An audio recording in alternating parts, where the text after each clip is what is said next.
All right, so we're up then, Sasha? We're going? Yep.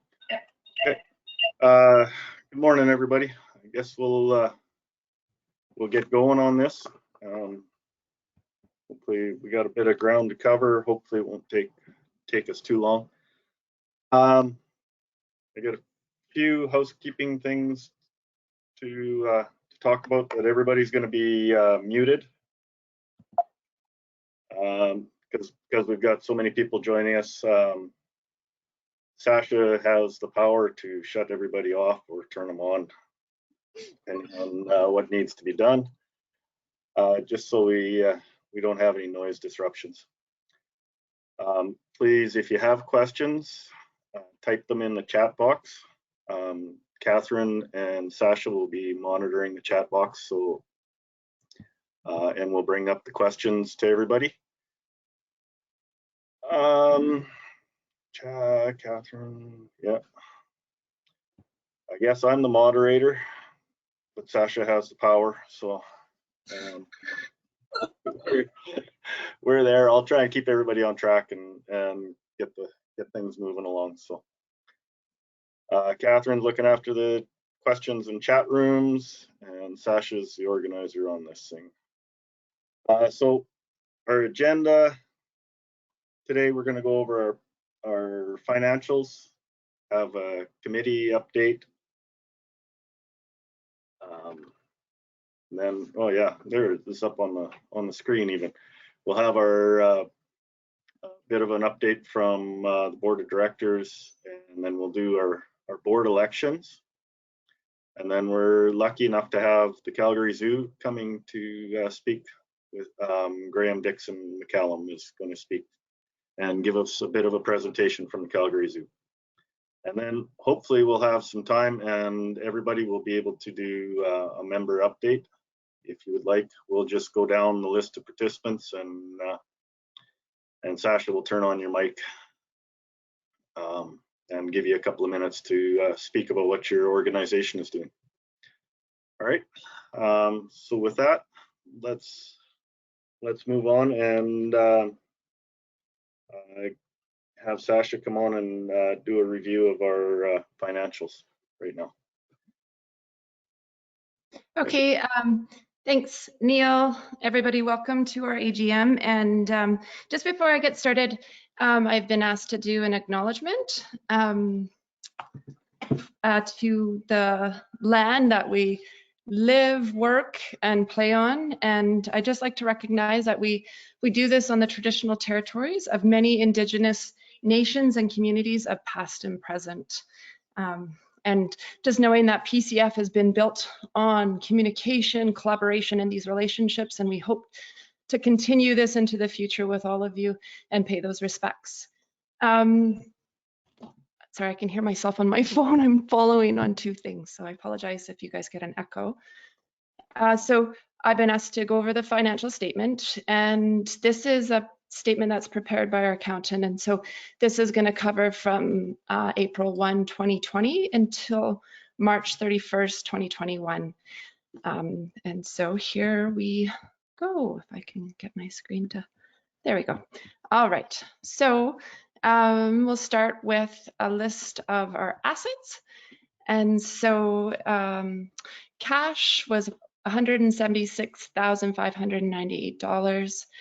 GST, we got some back in the $9,763 with a total assets of $186,361. And so we do administer the multi-SAR program, and so we do receive the GST for them as well. And in that 9,763 was their GST, and so we have to pay that back to multi-SAR's program. So you can see that there in the 8,190 total, and then deferred revenue of 7,149, with the total there being $15,339. Unrestricted assets were $21,022, and then we had a contingency reserve of $150,000. So the total at the end there is $186,361. So here's a list of our revenues, and we're fortunate that we have been approved for many years for casino proceeds. And so of the proceeds, we spent the revenues of $54,111. We do receive funding from Alberta Environment and Parks and at $10,000, and for the administration of the Maltreesar financial pieces, we get $7,692. Special Areas Board gave $5,000.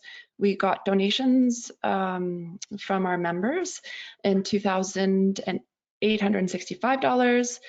Alberta Conservation Association, we received $2,500.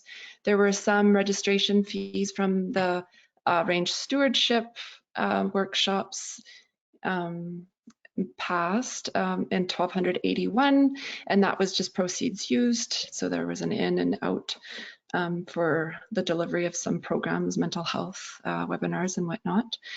Of course, there's some interest income, $88. So the total revenues were $83,537. All right, expenses.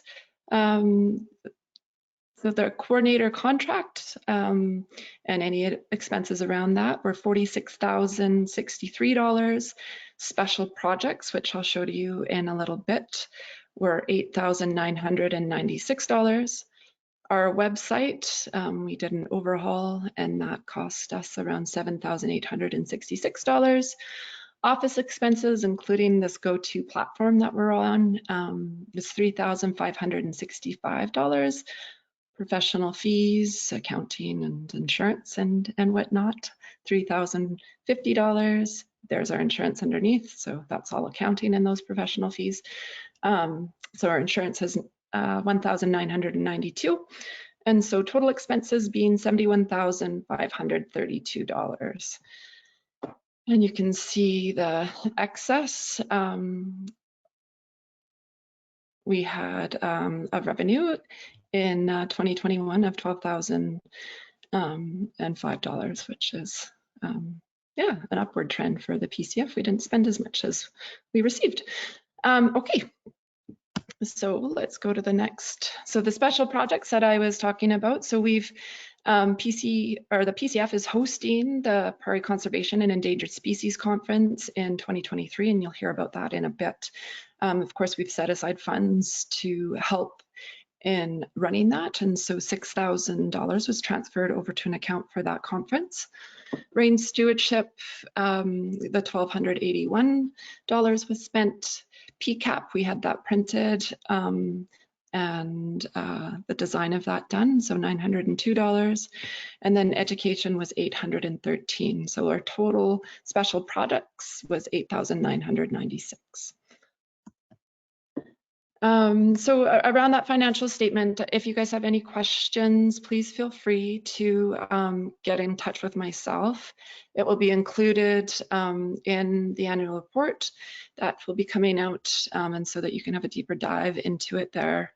And so that is all I have for that. But I wanted to say at this point is that the Alberta Prairie Conservation Forum is very grateful. We are so lucky to have all of the volunteers that come to our meetings, that sit on our committees, that sit on our board, our partners, and just the general membership. We're very grateful that you guys continue to show up, even for these online sessions, and continue to do work in the name of prairie and parkland conservation. So we are very grateful.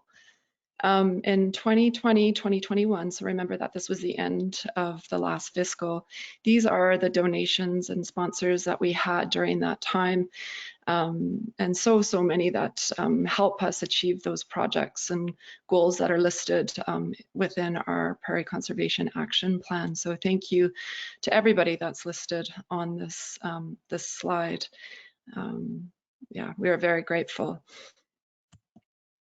So, and to that effect, we're always looking for more volunteers. If you guys have a desire to join any of our committees that are listed below and the ones that are going to be reporting on the work done over the past year, if you want to join, we always welcome new members, whether you have, you know, a couple hours to donate or you have something that you think would fit really well. Collaboration gets a lot of stuff done, and so we're always looking forward to having new members join. So just contact Catherine, whose email is listed at the top, or you can contact myself. We'd love to have you guys. Oops, I'm jumping ahead. So from here, we'll go into the updates. Neil, I can pass back to you if you like. And I'm just gonna shut my mic off here. Oh, there's questions there. Oops. Okay, internal All right. stuff. So there's questions? I can't see a chat box, so. No, sorry, it was just for me. I will address it. Thank you. Okay. All right. I did have a question, and should have wrote it down. About our meeting costs, Sasha, we didn't have any costs this year. Was the fall meeting, how did we pay for that? Was it all donated? Sorry, you gotta turn your mic on. Oops. That will show up in the financial statement that gets prepared at the end of this March. So it wouldn't be reflected in that statement.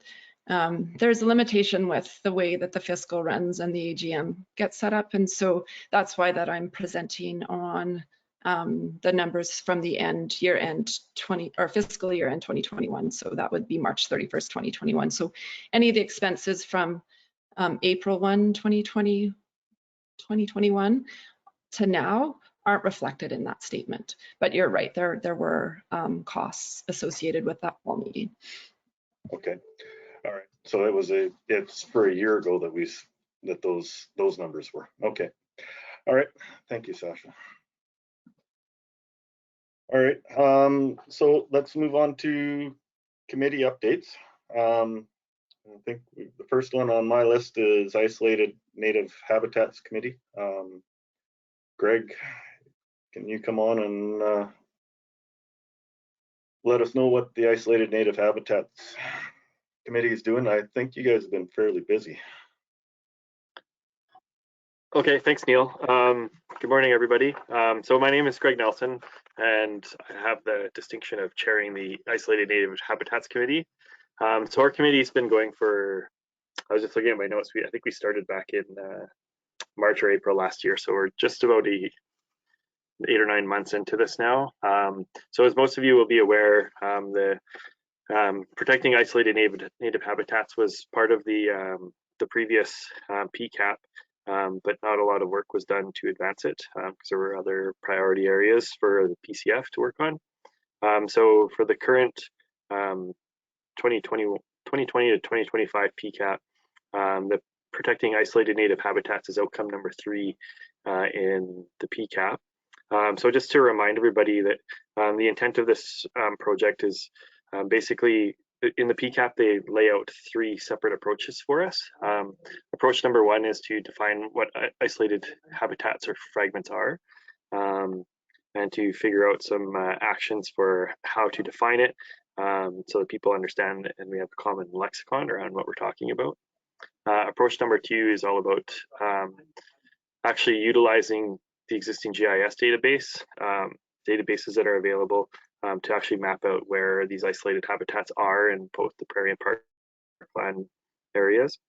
And then approach number 3 is to identify the values of these isolated habitats. So to try to contextualize it for people so they understand that even though, maybe these habitats are in the corners of a field where there's pivots on all sides, irrigation pivots or whatever it might be, that there's value in these small habitats as species are migrating across the landscape, and to provide some connection for people between what's there on the landscape and the role that those isolated habitats can play, and to elevate their importance for people so that we focus on them and so that people don't see them just as kind of unutilized space on the landscape. So for the first six or 8 months that we've been working together as a committee, we've basically been working on a literature review.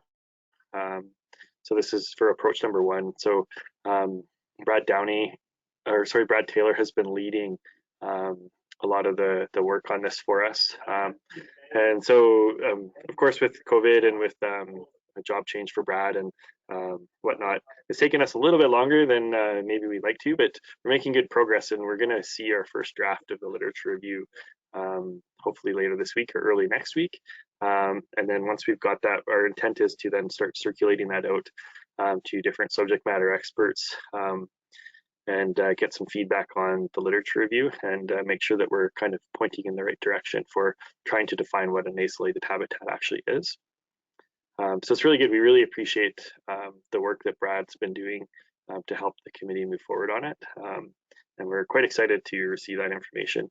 And parallel to the work on the literature review, we have been developing some species lists for different species. So the prey birds, amphibians, mammals, carnivores, small mammals on the landscape. So basically what we're trying to do is contextualize the definition of what an isolated habitat is and try to start understanding the types of species who are utilizing or potentially utilizing those habitats on the landscape. So the second part of our work, approach number 2, is utilizing the existing GIS databases that PCF member organizations have to confirm and map out where these isolated habitats are based on whatever the definition we land on is for an isolated habitat.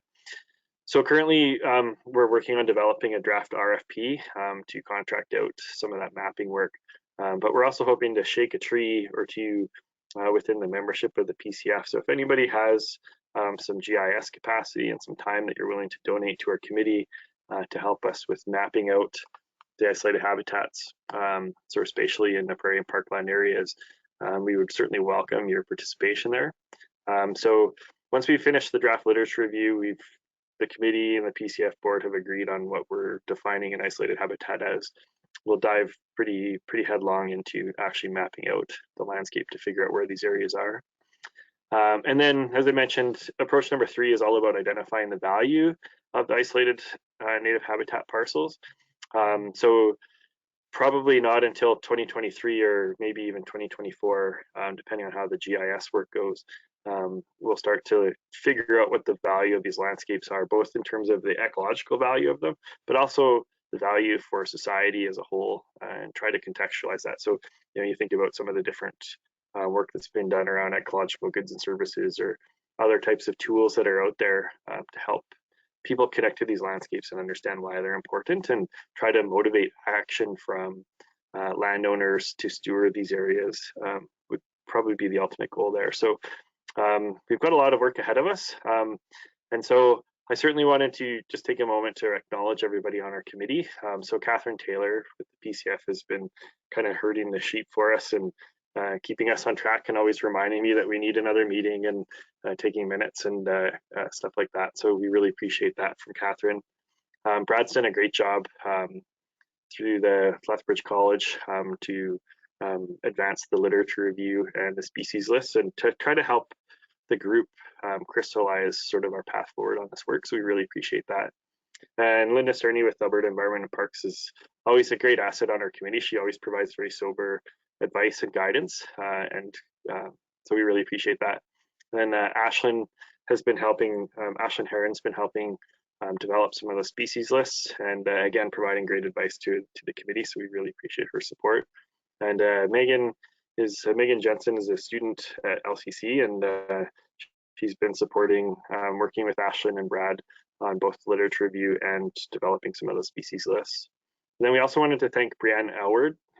Brianne was on our committee for the first bit of time for us, but she had to step off because she's got other commitments both within the PCF and with her career. So we also just wanted to thank Brianne for all of her great work supporting us. So with that, I'll stop talking, and if there are any questions, we can open up the floor. I'm not sure how we take questions, Sasha, but Yeah, no, that's a great idea. If there are any questions, like instructed at the beginning, please type them in the question box or the chat box. and we'll have Greg answer them if he can. And if I can, that's right. yeah, with the help of all of your committee members. Yeah. And then maybe again, if you guys are thinking of them as we go through these updates, we can pause between the updates and the board of directors update for any questions for the committee members. So those can be compiled in that chat box or the question box. And we do have one question for Greg, actually. Will the literature review be shared with the PCF membership?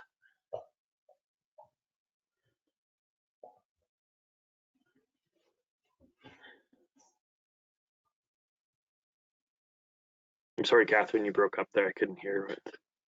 Oh, sorry. Will the literature review be shared with the PCF membership?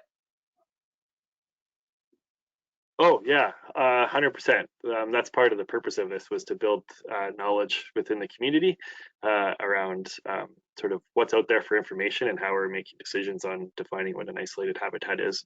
So it'll take some time to get there, but yeah, eventually the intent would be that it's probably posted on the PCF website, I would think. Excellent. And another question for you, Greg. Oh, hold on a second. It just moved down. What is the end plan for the mapping exercise? Lots of interesting public-facing things we could do with these data. Yeah, so that's part of the discussion that we're going to be having as a committee. So like, I'm sure everyone's familiar with the GFI and how that's been released. So we're not 100% sure yet. We haven't actually even had a conversation about how we're going to present that stuff. We're just kind of working through the RFP to start doing the mapping work. And then the vehicle we use for sharing that data, we have not discussed yet. So if you have suggestions, we'll welcome them for sure.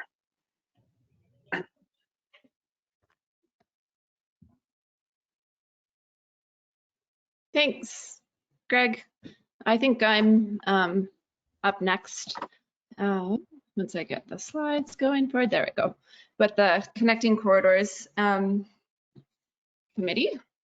which did I skip? Sorry. No, that's what I thought. I was going to say, wait a minute. I have a couple here. And the first one being the Alberta Range Stewardship Committee. And so, like Greg, I want to thank and acknowledge all of the committee members from the Alberta Range Stewardship Committee. So those are listed along the side there. I apologize if I've missed anyone, but I also want to recognize that over the past 2 years, we've partnered and collaborated with the Southern Alberta Grazing School for Women. And so it's been a fantastic partnership, and we've done a lot of great things together online. And so just recognizing that that was a really great collaboration that we've had. So we partnered with them to deliver virtual grazing schools aimed at bringing producers and professionals together to share knowledge, ideas, and best practices around range stewardship and management. And of course, that was all online. Despite the challenges around staring at a screen and trying to replicate those valuable side conversations over coffee or a sandwich, or staring at a piece of grass and trying to figure out what it is, this group of individuals was committed to making sure the important messages around grazing principles and practices, riparian and range health, as well as mental health, was added in, and local producer stories were shared. So thank you all for sticking it out through that online session, and that has led us to a great resource to add to our toolboxes as organizations and members. We now have all of those presentations, or the most of them, the majority of them, recorded and available online through our website. And so feel free to browse there and use them and get the message out. All of those important messages are within those presentations. For 2022, we're going to split the Grazing School for Women as well as the Range Stewardship Committee. We're all crossing our fingers and hoping that we get to see everybody out there in the field in person, because that's where the value of these workshops and committees, that's where they do their work. So we're aiming to have an in-person workshop. The committees are rallying and starting planning around that, and with all the uncertainties and pivoting that we all have to do, with any luck, we'll have a workshop held out in the field for 2022 in person. And so just stay tuned for the details around that. And I encourage everybody to take a look at those webinars that have been recorded over the past couple of years on our website. All right, so if there's no questions around that, and please feel free to pop any questions in the question box. I'm just going to move to the next committee. And that's our Connecting Corridors Committee. Again, we have a committee full of wonderful minds and big brains and tons of experience. So thanks to each and every one of you. All of you have taken turns at leading and providing champion ideas and whatnot. So we couldn't do this work without you. So there are two kind of main things aside from just the general meetings that went on in 2021 so far. We were approached by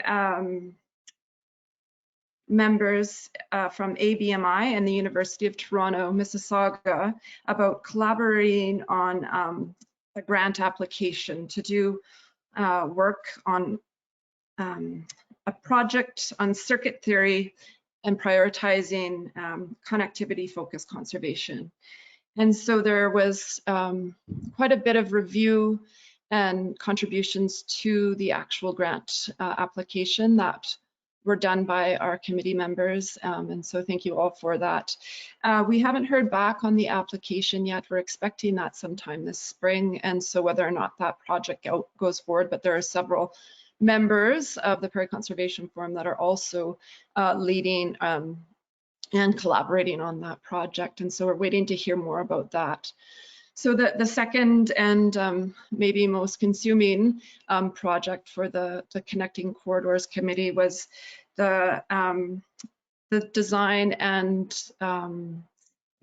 putting out an RFP for a data portal and mapping tool. And we have gone ahead with that, and we've contracted someone out of will be working or is working on that mapping tool, and we are going to be doing a test run of what they've accomplished so far next week to get and so the focus of that mapping tool, to give you guys an idea if you've missed any of the information that went out about it, but it's to assist users in recognizing high value connectivity areas, and those users being land use planners, general public, and just the importance of those connectivity areas and where appropriate mitigative measures should be taken when doing any sort of developments in those areas. And so we're hoping that the tool is going to be completed at the end of March, and the team, our committee, is going to work towards making a plan on how we'll be promoting and getting people used to using that tool. And so that's kind of in the works for 2022, 2023. So I think that's it for that. Again, please, if you're interested in joining the committee, you get to work with all those wonderful people that are listed on the side there. And if there's any questions, I'm happy to try and answer them, and I will probably draw on my committee members as well to help with that. And I think next up that's Brad, and so I'm going to turn off my camera and my mic and pass it over to Brad. Hey everyone, I am looking after, or helping to look after, part of a team to look after Prairie Conservation Endangered Species Conference. So over the last year, it has been a whirlwind of challenges. And we were almost at a point where we didn't know whether or not this would even be possible to deliver. And you know, we're going into another round of COVID, and as things change and shift. At this time, we are looking at working on finalizing a contract with the Calgary Zoo as a possible venue for February 2023. This will kind of be our last little attempt here to try and get this off the ground. So we're really close on that, where we are planning for an in-person session.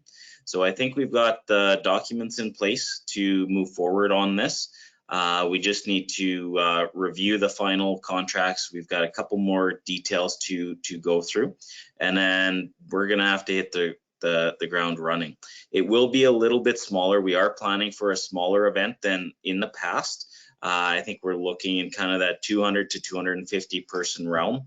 And but we're really excited about this opportunity with the zoo. I think there's some great synergies that can happen as part and parcel of this. So we're still going to need a couple supports. So within the next week or so, you may see a call out.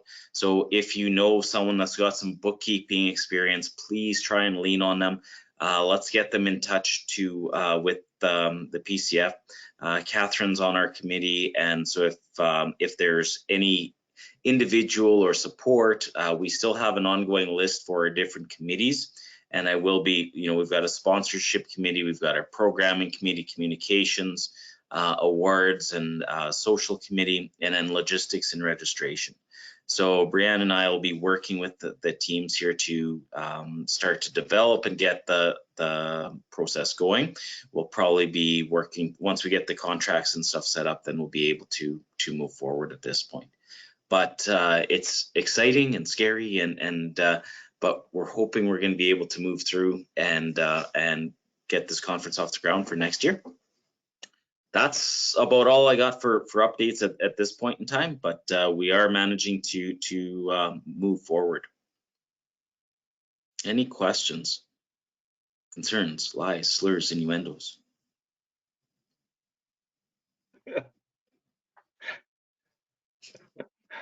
I don't know, Catherine, do you want to ask your husband any of those things? No.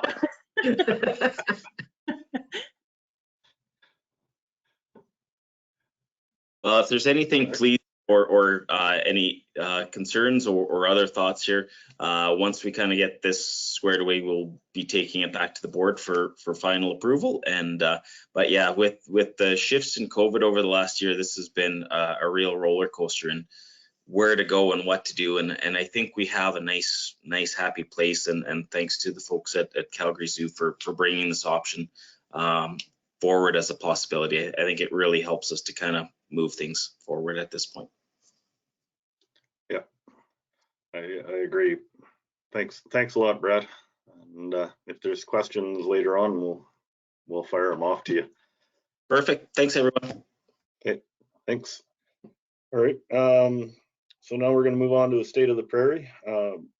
Brianne, you there? There you are. Yep, I'm here. Yep. I'll get my ugly mug off of here and let you talk. Good morning, everybody, and thank you for joining us. Yeah, on behalf of the State of the Prairie Committee, I'd like to give a quick update. And I'll start off with just some background in case there's anyone new here that's not familiar with the State of the Prairie Committee. This is one of the more long-standing committees here at the PCF, and so there's been a lot of great work that's gone on over the years. And really the purpose was to look at sort of how much native grassland is still left in Alberta, both within the parkland and grassland regions, and look at how much that has changed over the last 20 years. And a big part of that was trying to find appropriate data sets that applied across both of those areas, and that sort of building a data set that everyone could use and talk the same language when we're comparing grasslands.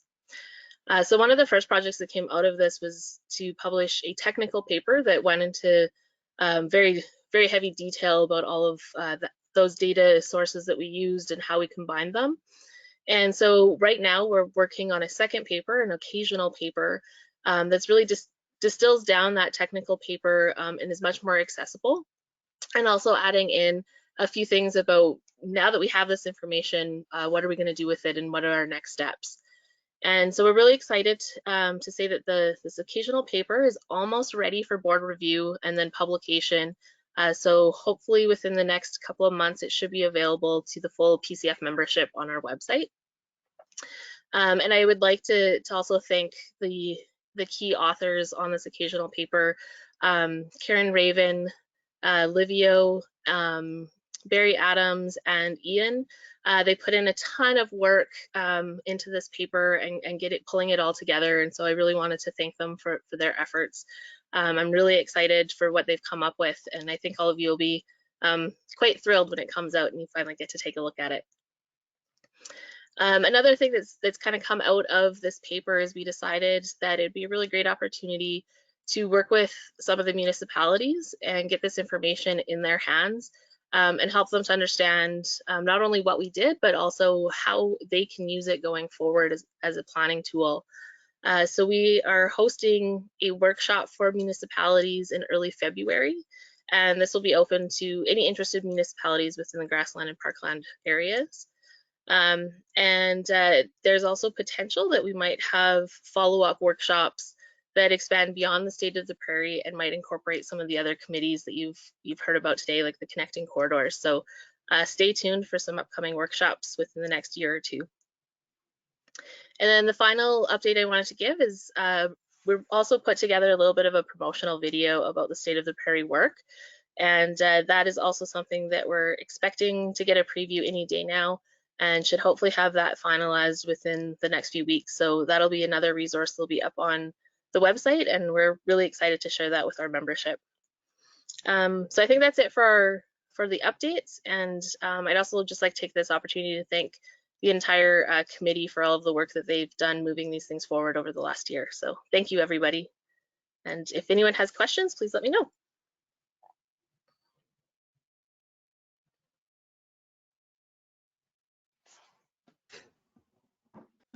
Okay, I think it's me. Whoops, there we go.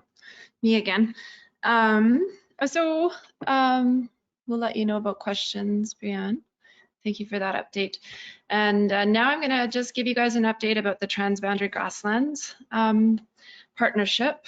And so one of the biggest things that the Transboundary Grasslands partnership aims to do is to maintain communication and awareness around transboundary grassland efforts between Montana, Alberta, and Saskatchewan.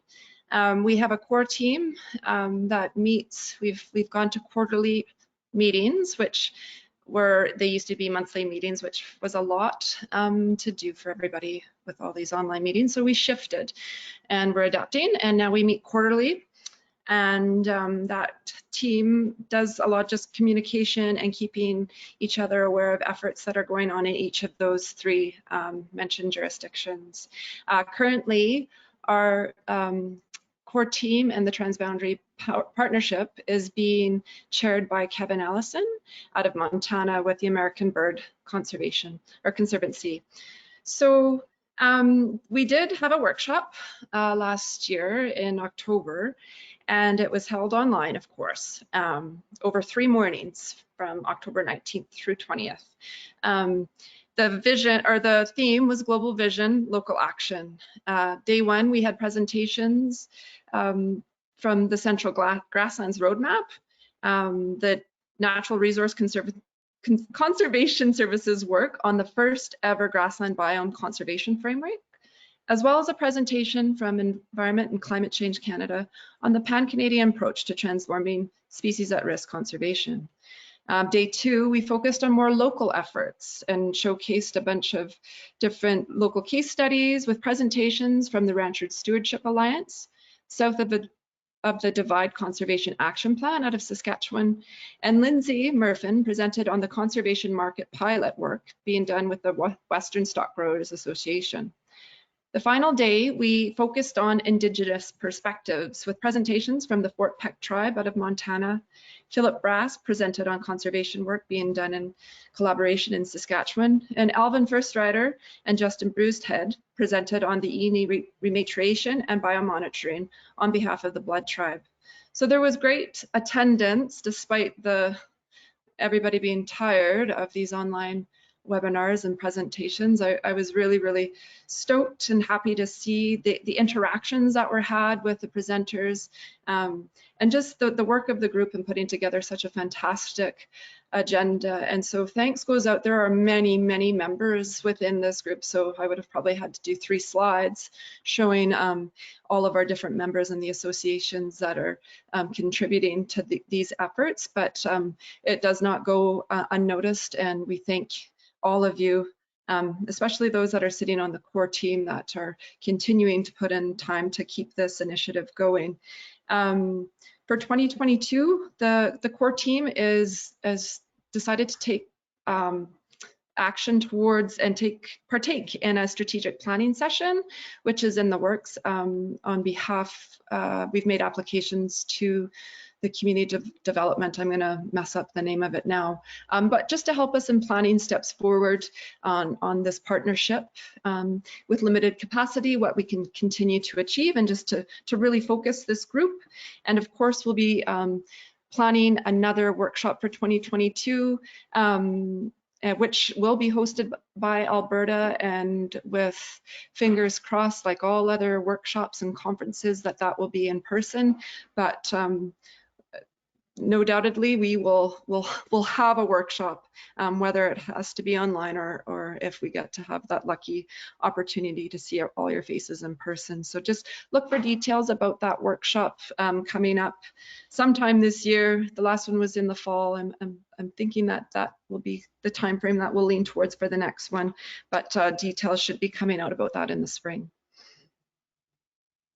And again, if you're looking to join a committee, that's a great one to sit on, as well as any of the committees. But Neil, I think I will advance the slide, and we'll be hearing from Mark next.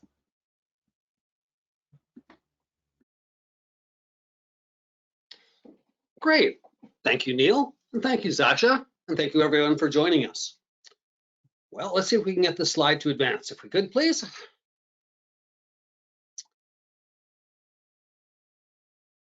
Just click on the left mouse. There we go. So the Prairie Conservation Forum Webinar Committee hosted 2 webinars last year, 2021.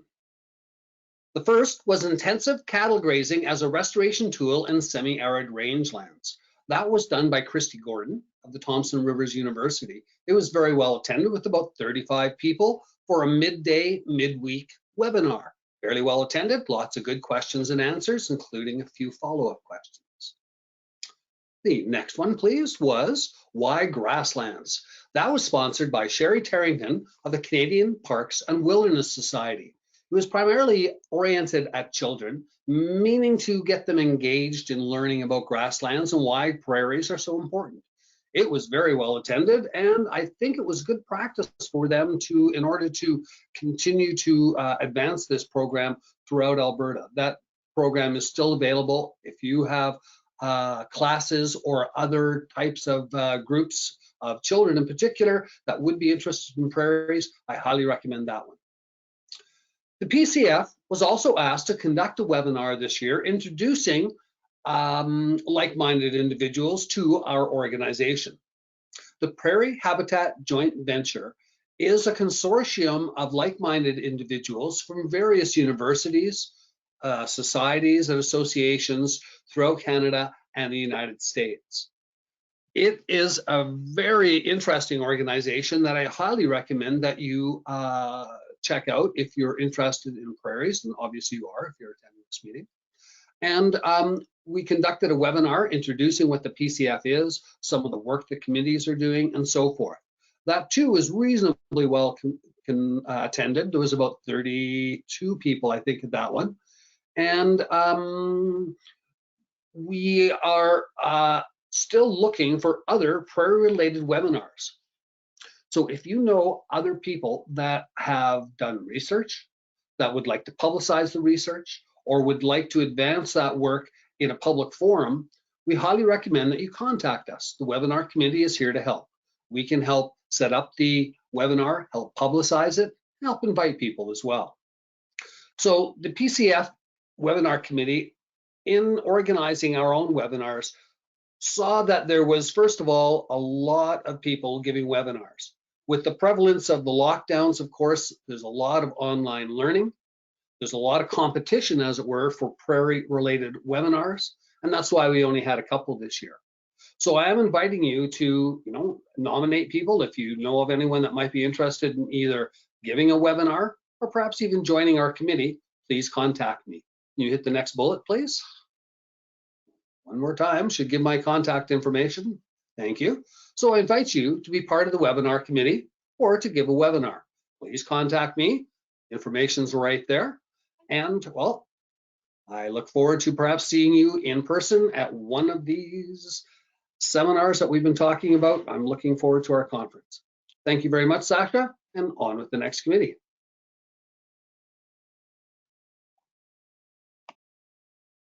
Okay, thanks, Mark. Actually, I want to see if there's any questions first for anybody, any of the committees. Catherine, has anything shown up? I do not have any questions right now. Okay.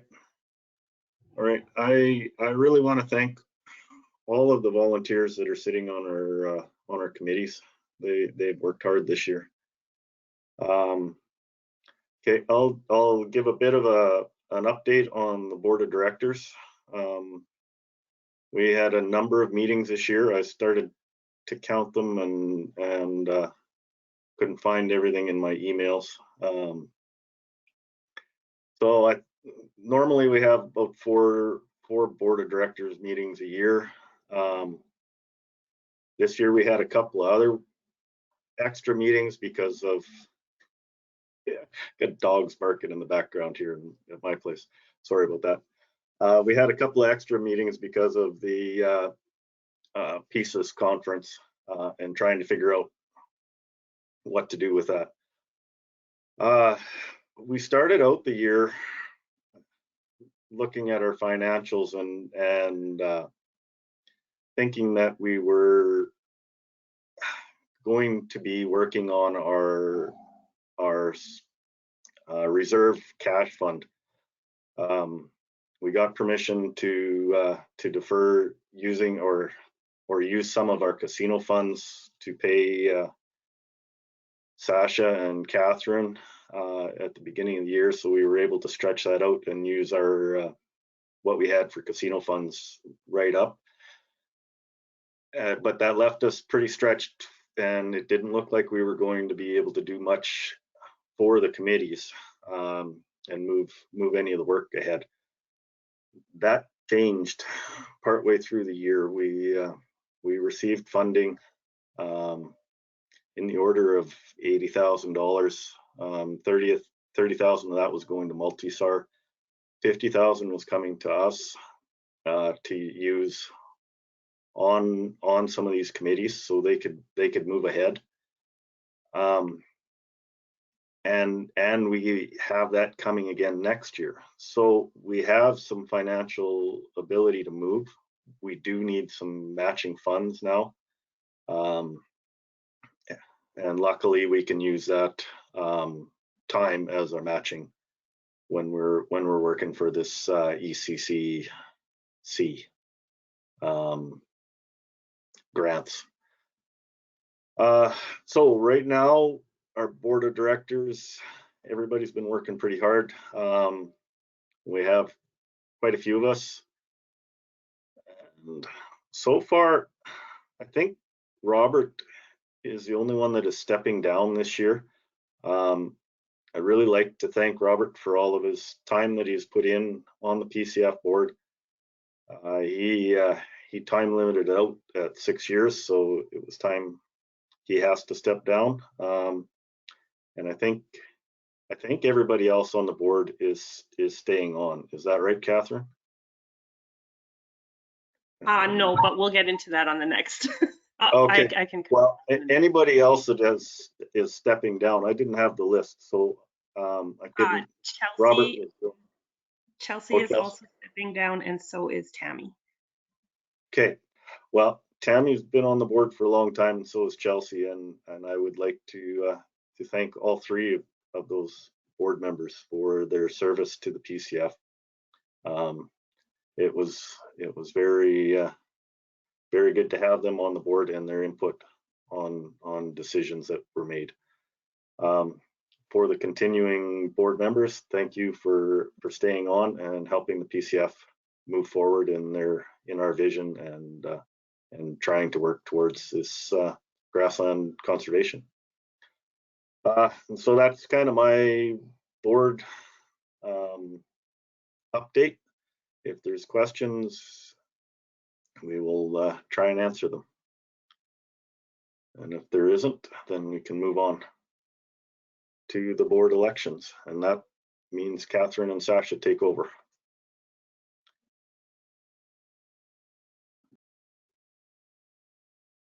Fantastic. Thanks, Neil.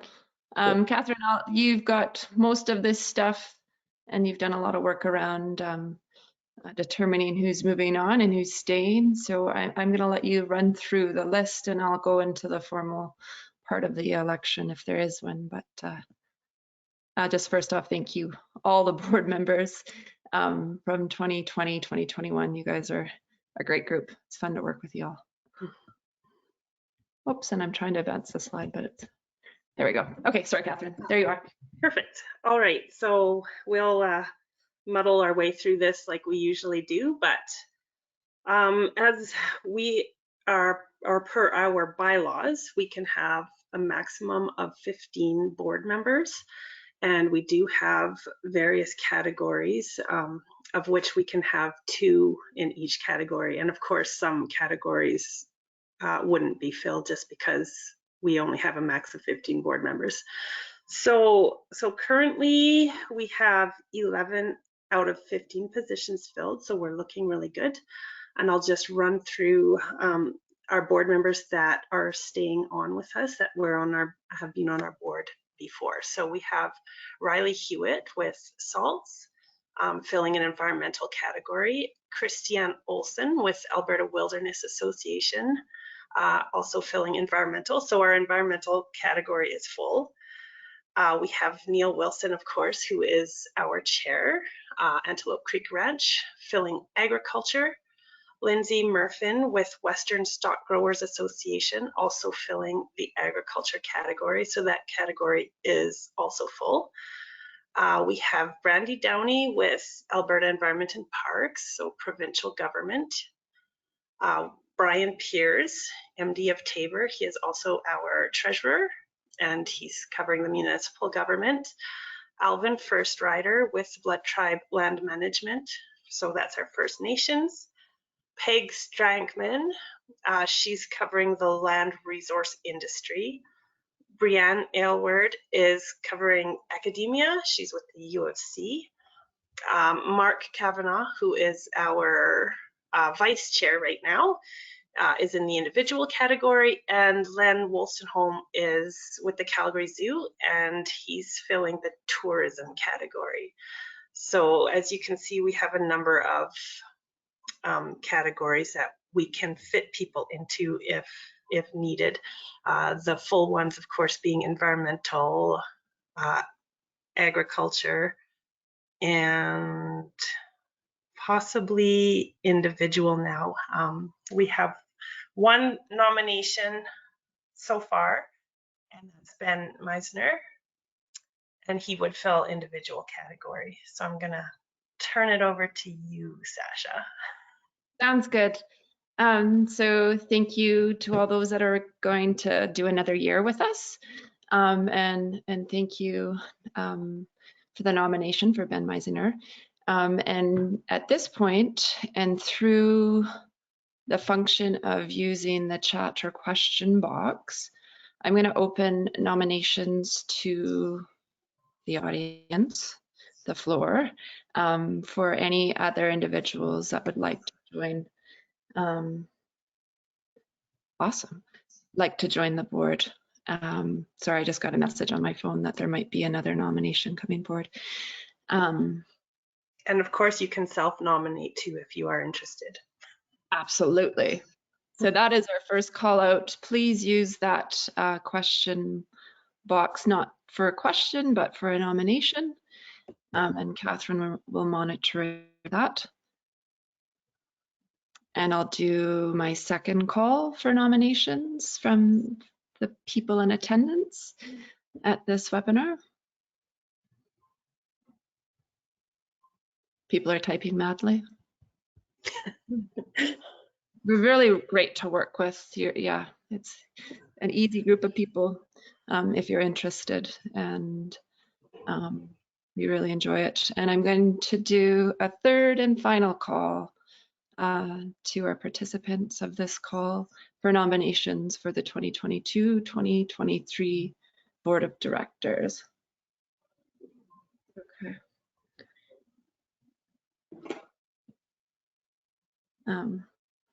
Perfect.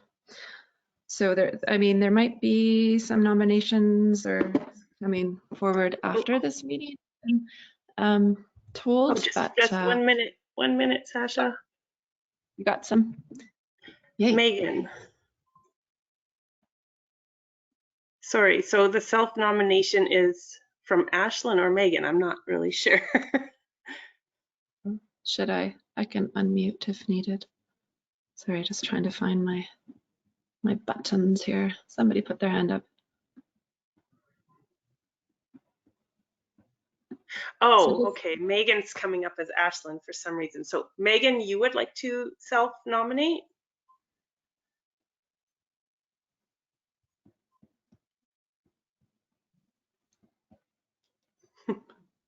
Yes, okay, awesome. So Megan is self-nominating. She is with Nature Conservancy of Canada. Okay. Fantastic. And we can. So that's 2 nominations, Ben Meisner and Megan Jensen. All right. And so if there's no other nominations from this group at this time, I'm going to close the call for nominations. And Catherine, you're a wizard at the formation of this. Is there a place, I'm sure we could figure out a place for Megan? Yeah, because normally Megan would go under environmental, but that's full. So I'm not sure. We also have 2 for, so we have Mark in individual, and Ben and Megan would both be going for that at this point, I think. Okay. And our vacancies. Megan's with Nature Conservancy? Yeah. Yeah, Nature Conservancy gets people out to visit areas. That's tourism, isn't it? Could be a stretch, but yeah. Or if you're still doing some schoolwork. Academia. Okay. I guess we can, as a board, figure out those things unless you guys want to go to a vote for an individual. I wish I could see everybody's faces. Darn it. Your advice, Neil?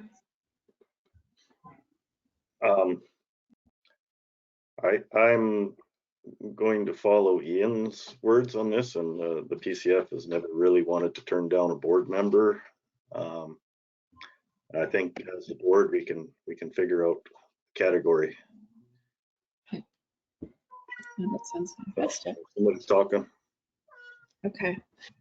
All right. So thank you, everybody. What's Ben's affiliation? Brianne wanted to ask.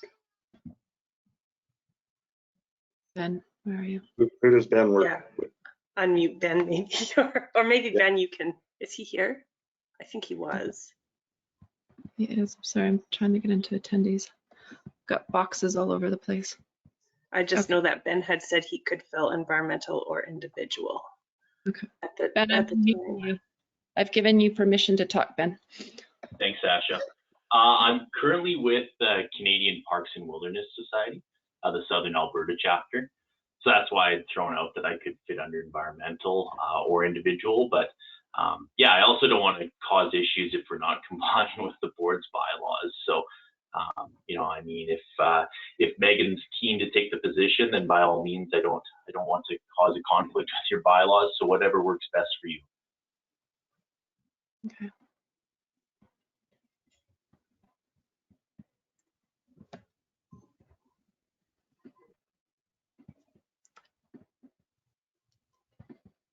Yay. That's exciting. We'll have a showdown. We'll do arm wrestling or something.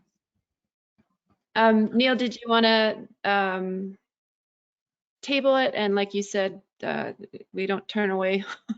We don't turn away people that are keen. Or Catherine, go ahead. Sorry. We've got another. Oh, good. Yay for Mackenzie. So Mackenzie could be added under academia. So she's currently working on her master's thesis, of course. So, Nice. so that would be great. Okay. So Mackenzie, yeah, that's, I think you're easy because you're filling a different category where we need people. So excellent. Yeah, that is fantastic. And she's sitting on the PCESE planning team. So yeah, that's great. Okay. And Linda's asking if the bylaws allow for alternates. So I'd have to really look at the bylaws again, but I think alternates in the case, like usually it's from the same organization. So if somebody can't make meetings or vote, then they can kind of appoint someone to take their role, but it's usually from the same organization. Right. Okay.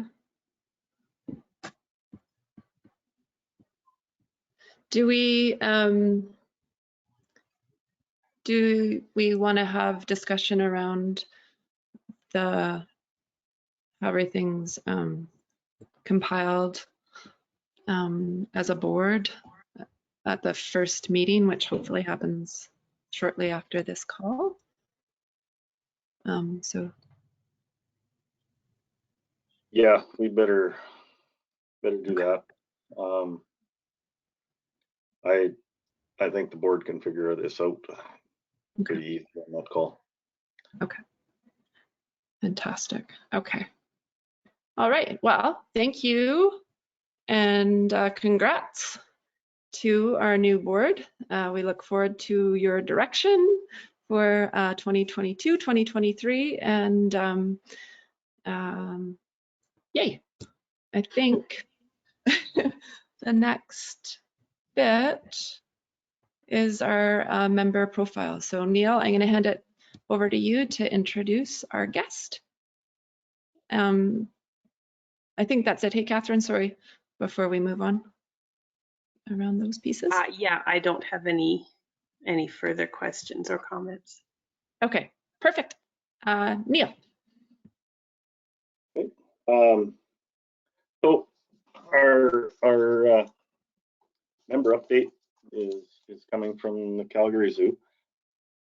I'd like to introduce Graham Dixon McCallum. Graham is a population ecologist with the Wilder Institute, Calgary Zoo, and is the burrowing owl project lead. His job requires coordinating with the federal and provincial governments, ranchers, soldiers. That sounds like an interesting job right there. Graduate students and multiple departments across the Wilder Institute, Calgary Zoo. Graham grew up in Nova Scotia, where he completed an undergraduate degree in biology at Acadia University. His interest in reptiles led him to pursue a master's degree in biology at the University of Victoria, where he studied garter snake habitat ecology in urban parks. Oh, that's cool. Graham has completed biological fieldwork with a wide variety of species across Canada and in Costa Rica, Peru, and Gavin. We'll see if I said that one right. If we were sitting in the room, I'd say everybody please welcome Graham. Instead, here you go, Graham. Hi, Neil. Thanks so much. I'll just share my screen here and then.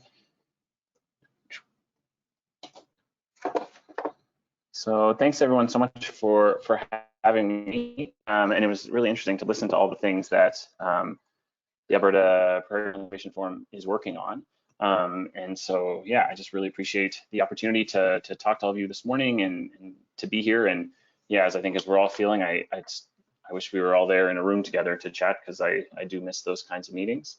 So I'm going to be talking a bit about the prairie conservation programs that we have at the Wilder Institute, Calgary Zoo. And this is a presentation that my colleague, Alison Scoville, helped me put together. So she works on doing sort of conservation messaging and communications and things across projects at the zoo and across the zoo and in education and all sorts of things. So she helped me out with that.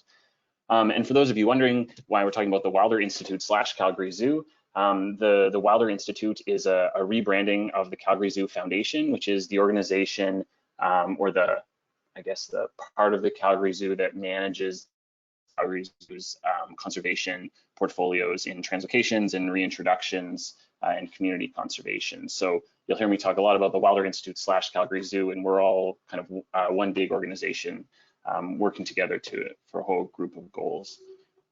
I thought I'd start talking a little bit about why or how maybe me, who grew up in Nova Scotia and then went to school out in BC, ended up here working on things in the prairies, and why I see kind of parallels there. I grew up and got really into biology because I spent a ton of time playing on the Atlantic seashore, I guess, and getting around in tide pools, flipping rocks and doing that kind of thing. And I see the parallels between my love of the ocean and my love of the coast, and why I absolutely love the big, flat, wide open prairies, particularly where burrowing owls are found in Alberta, which is the species that I work on the most. I love these huge open prairie vistas like this one, and until I came to be totally honest, I didn't know there were pronghorn in Canada, which there's a few of hiding in this photo. And I just love the wildlife on the prairie and the community on the prairie, and I love the landscapes, and I love the way you can feel tiny with this massive storm rolling across the prairie, and then look down and have a pincushion cactus flowering at your feet. And the prairie is just, I don't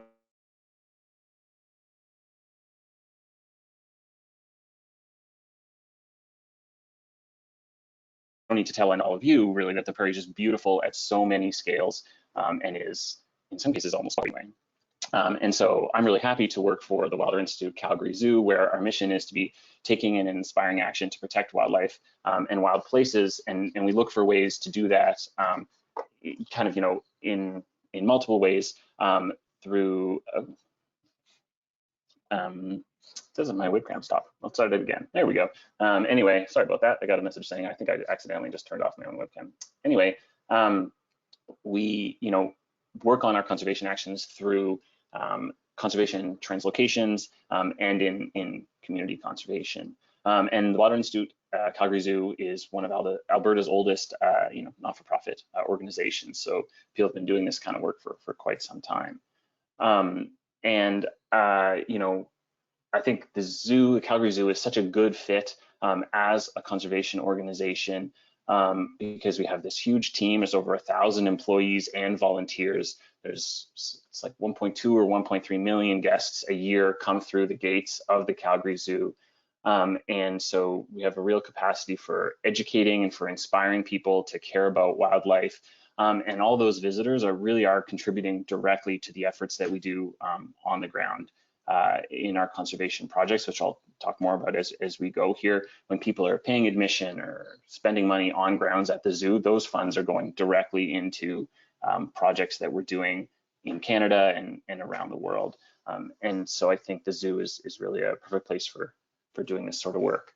And the Conservation and Science Department that I work in was established in the late 1990s to use science and research to really help species at risk in Canada and around the world. And so now the department that I work in, I'm one of, I think there's 25 of us or so who work in the department, and a wide variety of things, from translocations, and we have backgrounds in ecology and in GIS and in statistics and international development and communications, and it's this wide diversity of backgrounds all working together on these projects. And of course, it isn't just us in the research department doing these projects. These are very, very collaborative projects, and that's more why I think a zoo really is great, or why zoos are organizations that can be such great conservation organizations. We have a horticulture team that helps, leading volunteers in the photo on the left, collecting sage for the sage grouse program I'll talk about in a minute. On burrowing owls, we release them into artificial burrows that I'll talk about more in a few minutes, but the facilities team helps us build those burrows. We have, of course, a big veterinary services and animal care team who are experts in caring for animals, and they just have so much knowledge and so much background that's so valuable to the projects that we do. And so we really are able to use all those different pieces, and then we even have the communications and education departments, and who can all work together to further our objectives for conservation programs. And we have sort of two portfolios in conservation at the Wilder Institute Calgary Zoo. One of them is in community conservation, which I'm not going to talk so much about today. And the other one is in conservation translocations, which I will talk more about, because our prairie conservation programs, which are perhaps most interesting, are all examples of some of our conservation translocation programs. So when I talk about a translocation, that's really just intentionally moving animals and releasing them from one area to another where the objective is of conservation benefit. So certainly a reintroduction is one example of a conservation translocation, but also head starting, which is what we do with burrowing owls. I'll talk about more in a minute here, is another translocation. And you could also have a population, say, reinforcement, which is different than a reintroduction, because a reinforcement, you might have some individuals out there in that population already, and you're adding more individuals, versus, say, a reintroduction where there are no individuals of that species present in an area, and you're bringing them back in. And all these programs, they take a lot of time and effort and long-term investment to be successful. Conservation translocations, it's very rare, if ever, that you could go in and just put animals out on the landscape and walk away and poof, everything will be great. It requires a lot of careful planning and long-term monitoring to help understand that that what you're doing is potentially successful, or to learn enough to know how to, I guess, improve your outcomes. And I'm going to go through and talk about a few projects, starting with the Greater Sage-Grouse Project, but I'm going to talk in most detail about the Burrowing Owl Project, as that's the project I'm personally most familiar with, because as Neil mentioned in the introduction, that's a project that I manage. But with Greater Sage-Grouse, we have, I think, the only reintroduction, or the only conservation breeding program for Greater Sage-Grouse, which are endangered species in Canada. That program started a few years ago, and the first successful breeding of sage-grouse took place in 2017 at the zoo, at a breeding facility offsite from the Calgary Zoo, and releases have taken place since that time. And there are sage-grouse that will be released again this spring and this coming fall. And the sort of work that's ongoing there is in using radiotelemetry to track grouse after they've been released, and then also working to try and understand a bit better about factors that are affecting the grouse post-release. Things like understanding whether or not longer and shorter periods of acclimation might help the grouse survive longer after release, whether various rearing methods. Oh, I just got a text message from Len telling me my audio is off. Can you all not hear me? That's too bad. We can hear you. Oh, you can hear me? Hear you, Graham. Yeah. Oh, okay. Maybe it's just Len can't hear me. Oh, well. Sorry, Len. Well, okay. Yeah. And yeah, I guess it's a picture of Don McKinnon, who leads our sage-grouse project there, tracking a sage-grouse. And they're tracking them using a combination of VHF and also, in more recent years, satellite transmitters, so that they can be tracking the grouse remotely. And grouse are released both in Alberta and in Saskatchewan. Move on for now. An example of some longer term monitoring that we're doing would be on swift foxes, which are a threatened species in Canada and had reintroduction programs take place starting in the 1980s.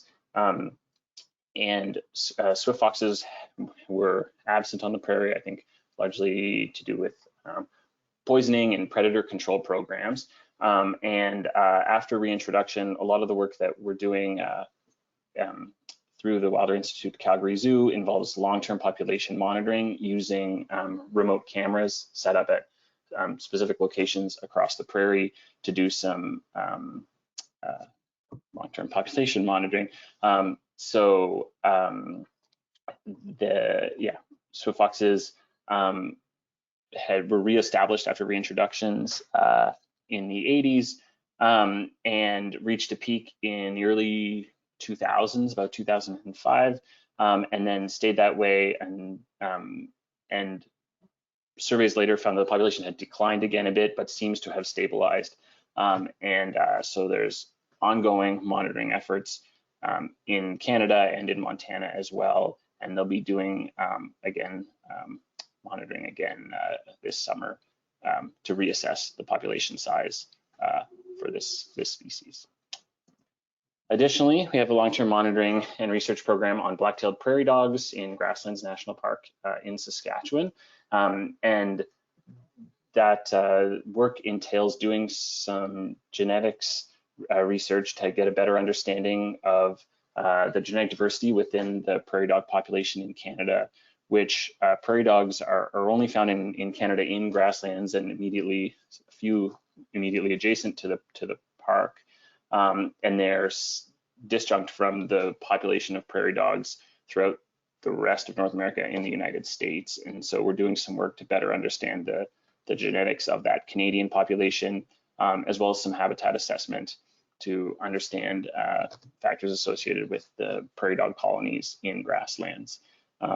Understanding prairie dogs populations is of course very important because prairie dog colonies provide habitat for many species like burrowing owls that I work on, and also because prairie dogs are so closely associated with black-footed ferrets, which were reintroduced into grasslands.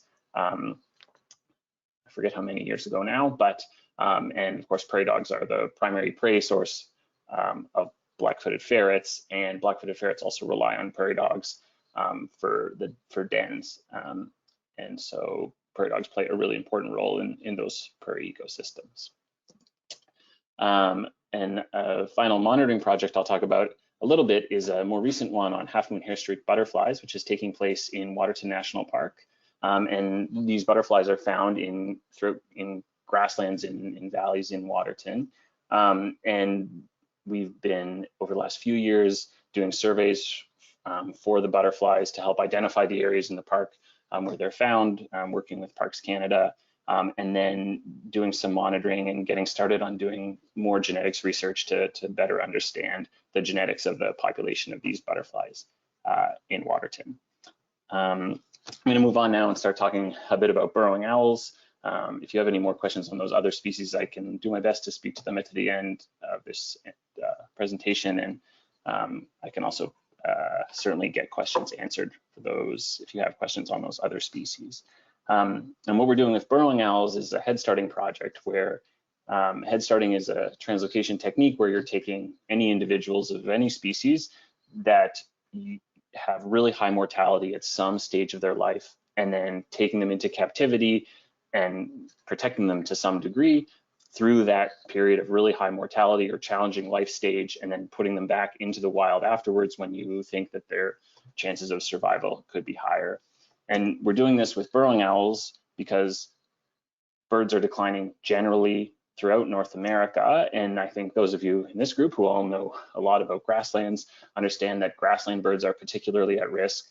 And I have a hard time giving a presentation without sticking one figure in there. So I took this one from a paper, the paper in Science I just showed the banner of, and the figure on the left illustrates a loss overall of North America of approximately 3 billion birds over a little over 40 years, which is sort of an unimaginable number of birds. But I think the proportional loss of grassland birds the point I really wanted to drive home, and that you can see on the right in the sort of tan figure, indicating that there's been a loss of proportionately just over half of all grassland birds since 1970, and those declines are from about 3/4 of all grassland bird species. So grassland birds are very at risk, and have declined dramatically in the last few decades for a multitude of reasons. And one of those grassland species that has really declined in Canada in particular, and throughout their range in North America, are burrowing owls. And burrowing owls, for those of you who perhaps haven't seen one, are a small owl. They're about the height of a tall travel mug, and they weigh about as much as a standard hockey puck. They eat a diverse diet from small mammals and insects and reptiles and amphibians. But in terms of calories, they rely most heavily on those small mammals. They lay on average about 9 eggs, and they could live about 1 to 6 years, though 6 years would be a very long time actually for an adult burrowing owl. From Canada, burrowing owls migrate to Mexico every winter. Please forgive my goofy little illustrations here. But while many burrowing owls leave Canada every fall, in reality, few of those burrowing owls that leave Canada each year on migration return. And first year juvenile birds, only about 6% ever come back to breed in Canada. And for adult burrowing owls that have migrated once, about 40% will come back. And so over the last couple of decades, we've seen some really extreme declines in burrowing owls in Canada. This is some data from Operation Grassland Community. I just took this figure right off their website, illustrating that while the number of members who are reporting burrowing owls on their land has stayed pretty well similar, the numbers of burrowing owls have declined, particularly throughout the 1990s. And there was about a 90% decline in this species in those 10 years. So it was really staggering, and people are very concerned, and so we are trying to do some work to help. These declines have happened because of a wide variety of reasons, including conversion of native prairie to cropland, and conversion of prairie into sprawling urban areas. Also, I think in building roads across all kinds of areas for all manner of reasons, including oil and gas and agriculture and just highways, it also negatively impacts burrowing owls. We're also finding that really extreme storms, particularly in the fall and in the spring when burrowing owls are migrating, seem to be an issue as well. We do some tracking of burrowing owls with satellite transmitters, and when we have really extreme early storms in September and October, we lose burrowing owls every year. So what we're trying to do in head starting burrowing owls is by boosting survival in the first year and increasing return rates for this species by just keeping the owls at the Calgary Zoo's offsite breeding facility and then releasing them back into the areas near where we trapped them.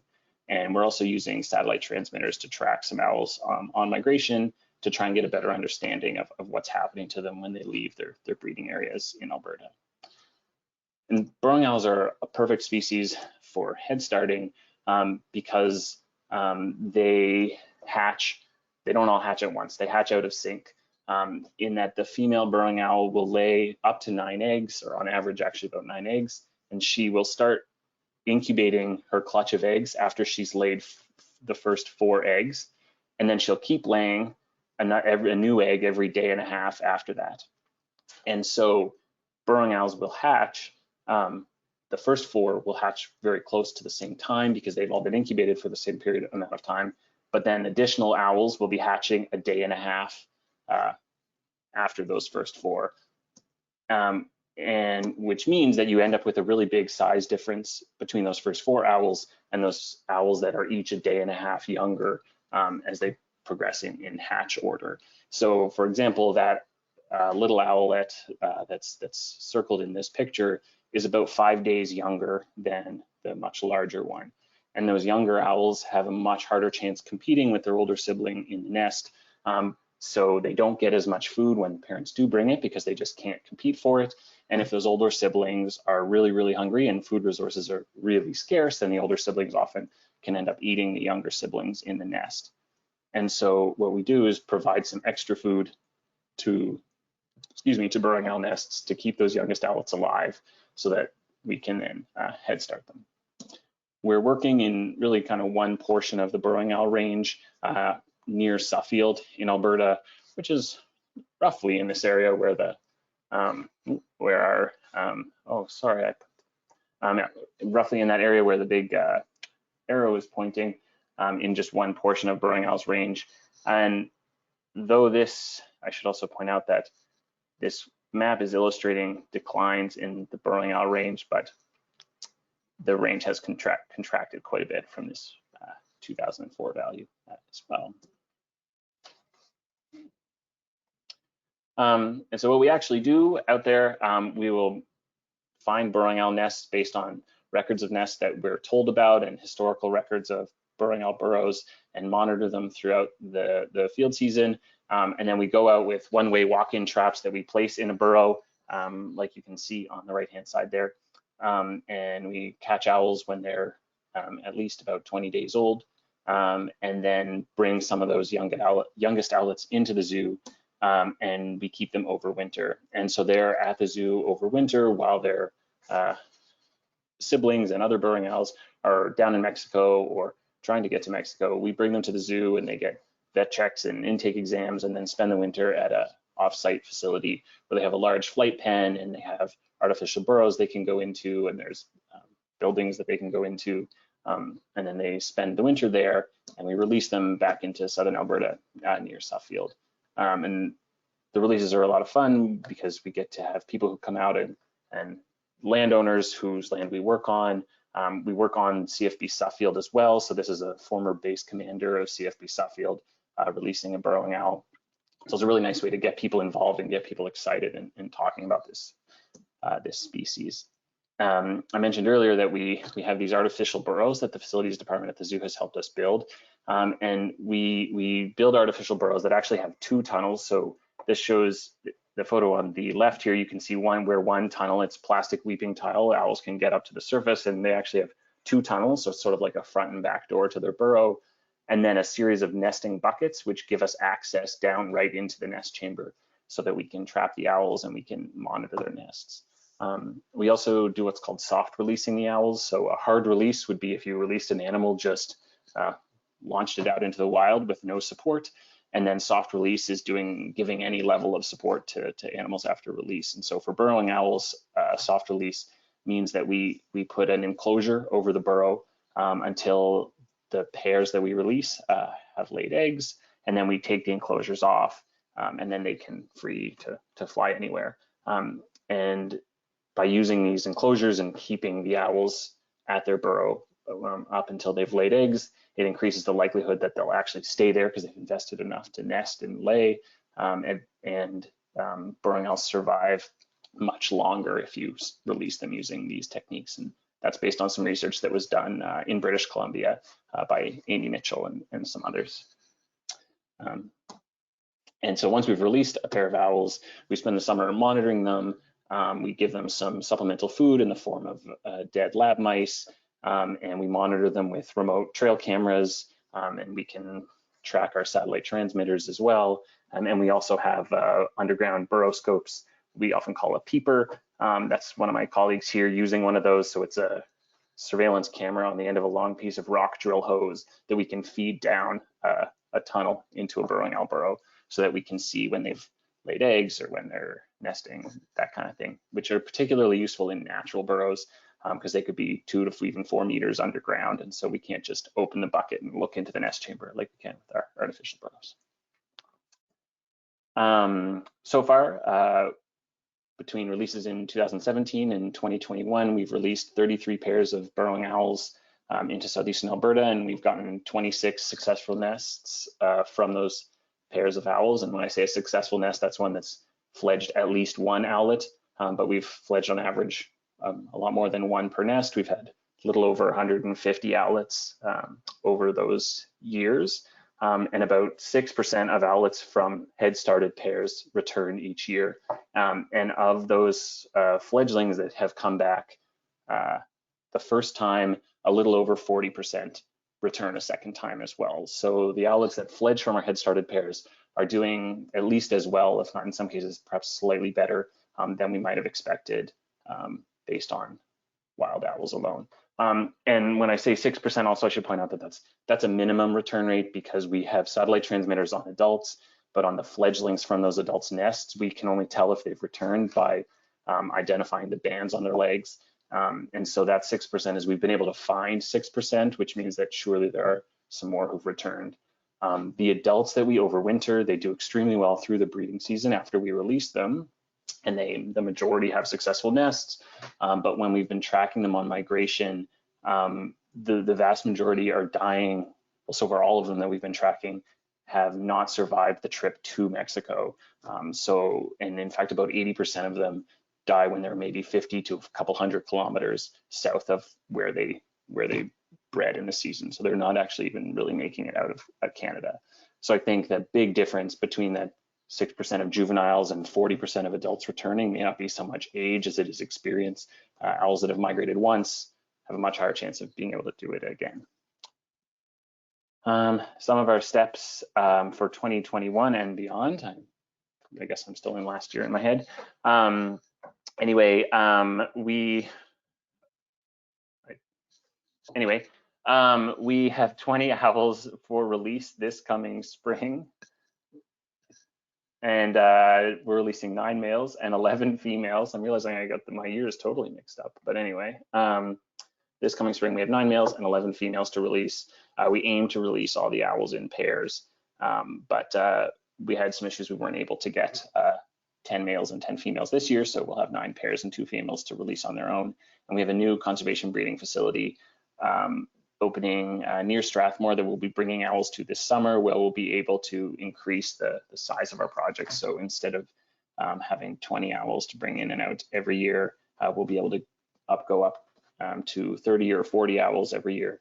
And so we can kind of increase the size of what we're doing to better understand what's going on with this species. So thanks so much for listening. And yeah, so I really want to say thank you to all the landowners and staff at CFB Suffield who help us a lot, and all our collaborators and partners and funding agencies for the Burrowing Owl project, but also for all the other projects that I mentioned, and our corporate sponsors. And I think that's it for me. So if anyone has any questions, I think we have time to do that. We do have a couple of questions. So Ian sent me 2 questions, so I'll just ask you the first one first. Reintroduced species tend to be migratory. If we're saving species, we need to save them throughout their ranges. Has or does the Wilder Institute work with organizations working with the target species in their winter ranges? Yeah, that's a great question. It's something I think about a lot with burrowing owls. For burrowing owls, we don't have any specific collaborators that we're working with, say in Mexico or in the southern United States yet, in terms of protecting habitat or studying down there. Certainly, I communicate with other researchers on burrowing owls, and it's something we're working on. When burrowing owls are migrating with satellite transmitters, and we've had issues where, say, a transmitter stops moving, I definitely reach out to biologists in those areas and have had great responses with people who will go out and check on the owls or have recovered transmitters and sent them back to me, and with lots of photos, and helped us collect data. So we are working with people across the range in that regard. But it's something certainly that I'm very interested in continuing to expand those collaborations, because it is important. Yeah. Okay, and Ian's second question here is, we typically think of species as native specialists or anthropogenic generalists, but the boundaries are blurred. I seem to recall Jeff Holroyd talking about the importance of Florida golf courses for burrowing owls, and I've observed masses of wintering sandhill cranes on the sewage ponds at Wilcox, Arizona. Is any consideration being given to the potential for anthropogenic landscapes to play a role in conservation relocations on either summer or winter ranges? Yeah, I think so. Certainly in terms of for burrowing owls, you know, the areas where we work, you know, the areas where we release owls are really only areas where there are cattle, because burrowing owls are, you know, are more likely to nest where there's grazing. So in terms of that anthropogenic disturbance from just raising cows on a landscape, where I don't, you know, we probably wouldn't release owls in an area that didn't have grazers of some kind. And so for us right now, that those grazers are cows. In terms of other ones, can't think of another example off the top of my head, but I, you know, I've heard stories as well about burrowing owls, you know, nesting in areas that are in some cases highly disturbed. Certainly something I'd be interested to talk about. Yeah. Great, thanks. Okay, another question for you from Neil. How do these owls that are released fare the next winter? Do they migrate with the rest of the birds their second winter? So we don't know. So in terms of the ones, so the owls that we've kept over winter and released, we haven't had one. Well, by banding returns, we've had one survive. With a transmitter, we haven't observed an owl survive later than December of the year. So they'll breed, the vast majority breed successfully, and then in start migration southward. And as I said, most of them will go a few hundred kilometers south of where they bred, and then storms come and the transmitters don't move again and we go recover them. So we haven't been able to monitor an owl migrating all the way to Mexico or to the wintering grounds and back, even one full migration, let alone a second one, unfortunately. Thank you. So another question here by Ben, which you've kind of sort of answered already, but I'll ask it again anyways. Sure. Why are so many burrowing owls dying before they even leave Canada when starting their migration? It's a combination of storms for sure is a big issue. I also think potentially changes in the predator community. It's hard to know. I have a lot of burrowing owl remains that I've collected that I need to take to a kind of forensic biologist. But with some other species as well, like we find a lot that I think, based on looking at the bits of feathers and things I find, may be being depredated by great horned owls. But one of the things that I wonder about with the owls we release is how good they are at hunting. I know that they are hunting by looking at their pellets, and you can get some idea that the mice that we feed them are all white, versus you can tell when they're eating, therefore, other small mammals and insects and that sort of thing by looking at their pellets. So I know the owls we release are hunting, but I don't know how good they are at hunting. So we're going to get started on doing live prey training with them to try and improve that, because we find a lot of owls that either there's a big storm and sometimes we recover a whole carcass, or we can tell an owl may be starved in that storm, or other times we recover remains that a predator has eaten, but it's very hard to know the difference between an owl that maybe was weak and therefore easier for a predator to catch versus an owl that wasn't. So it's something that I'm still working on. Thanks, Graham. And this is my last question, unless other people have more, but from Mark. Do you know if the overabundance of elk in the Suffield area affects the reproductive success of burrowing owls? I don't know. The short answer is I'm not sure. You know, I don't think it would necessarily. The areas of CFB Suffield where we release are within the National Wildlife Area, where they also have cattle on the land there grazing. And even then, I think the grazing intensity is a little lower in that area than perhaps on some of the ranches near Suffield where we release. And I haven't noticed a difference in survival of owls, but I'm not exact. I don't really know. The short answer is I'm not sure what influence the elk herd on Suffield might have on burrowing owls specifically. Yeah. Thanks, Graham. I'm not seeing any more questions, so I think that's it. Thank you for your great presentation. Neil, I'll turn it back to you now, I guess. Great. Thanks a lot, Graham. That was very interesting. I really enjoyed it. Well, thanks. You guys got some neat stuff going on there. I didn't realize you were working out in Saskatchewan too, on in Grasslands Park. Yeah, thanks. Yeah, it's a place to work. Yeah. Yeah. Okay, so no more questions. I really want to thank Graham and the Calgary Zoo for everything today. I want to thank our committee guys. We have time in our allotment here, so that if we want to do some member updates, I'm going to have to ask Sasha, because I don't think I've got a list of who's on, or maybe I do. I do. Okay, I'm going to go down this list of attendees, and it's not alphabetical or in any specific order. And I'm going to call your name, and Sasha will unmute you, and if you have an update for your organization or yourself, please feel free to give it to us, and let us know what you've been doing. I'm looking forward to hearing what everybody's been doing. Okay, so let's start. Cheryl Bradley just popped up on the top of my list, so we'll start with Cheryl. If you can find her. Can you hear me now? Yeah, there you are. Hi, I'm Cheryl. I'm from Lethbridge, and I'm speaking today on behalf of the Southern Alberta Group for Environment.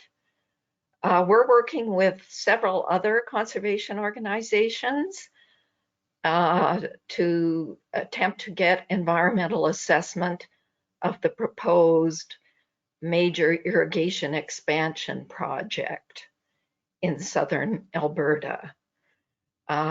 We feel that there'll be implications on in-stream flows in rivers, on perhaps species at risk, native grasslands, fisheries. There's several areas of concern that we have about the project. We've made requests about a month ago to the Federal Minister of Environment, the Impact Assessment Agency of Canada, and we've also made requests for environmental assessment to the provincial director responsible. So we haven't yet got responses from them on whether they will require an environmental assessment.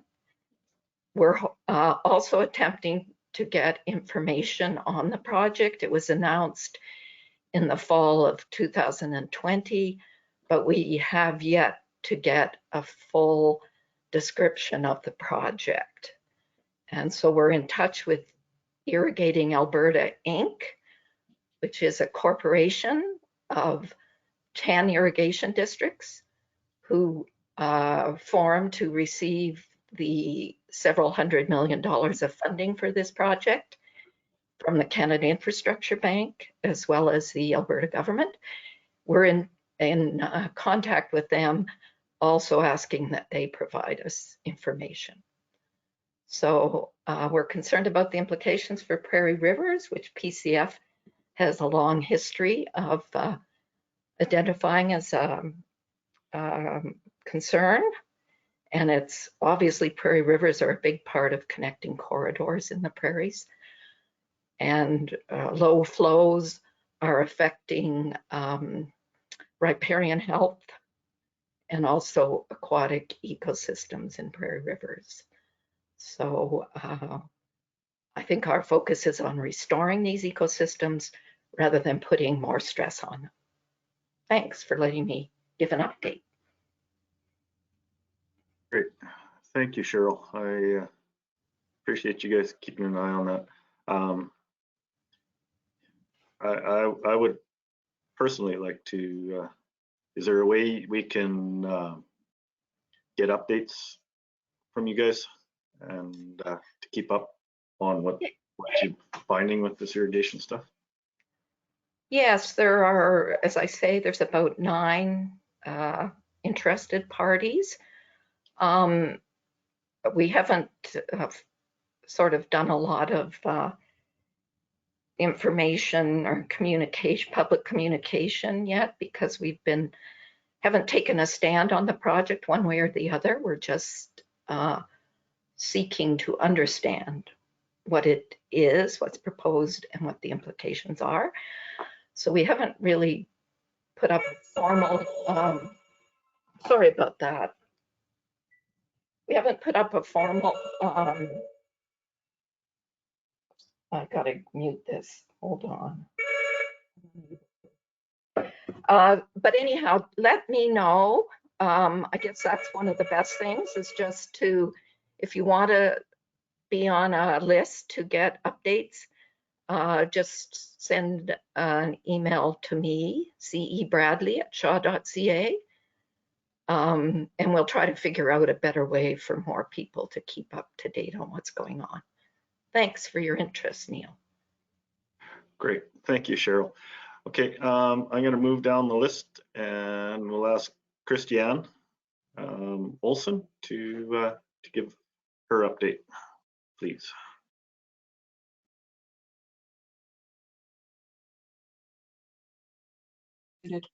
There, am I unmuted? Yep, you're good to go. Good morning, everyone. Lovely meeting. Thanks for everyone's great presentations. Alberta Wilderness Association, like Sage, is very concerned to learn more about the irrigation projects and trying to keep up with getting information. We have been very busy with some of the committees on PCF through the past year, State of the Prairie and Connecting Corridors as well. And in our most recent Wildlands Advocate, there's an article by one of our staff members, Ruping Lau, Provincial Grazing Reserves and Grasslands Conservation. That's available online at our website under Publications, Wildlands Advocate, for anyone who'd like to have a look at the article. I think important part of grasslands conservation is knowing what's happening with those grazing reserves and keeping an eye on them. So I'll keep it short because I know there's a long list of people here. Alberta Wilderness Association, pleased to be part of the PCF and a number of other prairie conservation organizations. And thanks everyone for their hard work. Great, thank you, Christiane. So the next name on my list is Ian Dyson.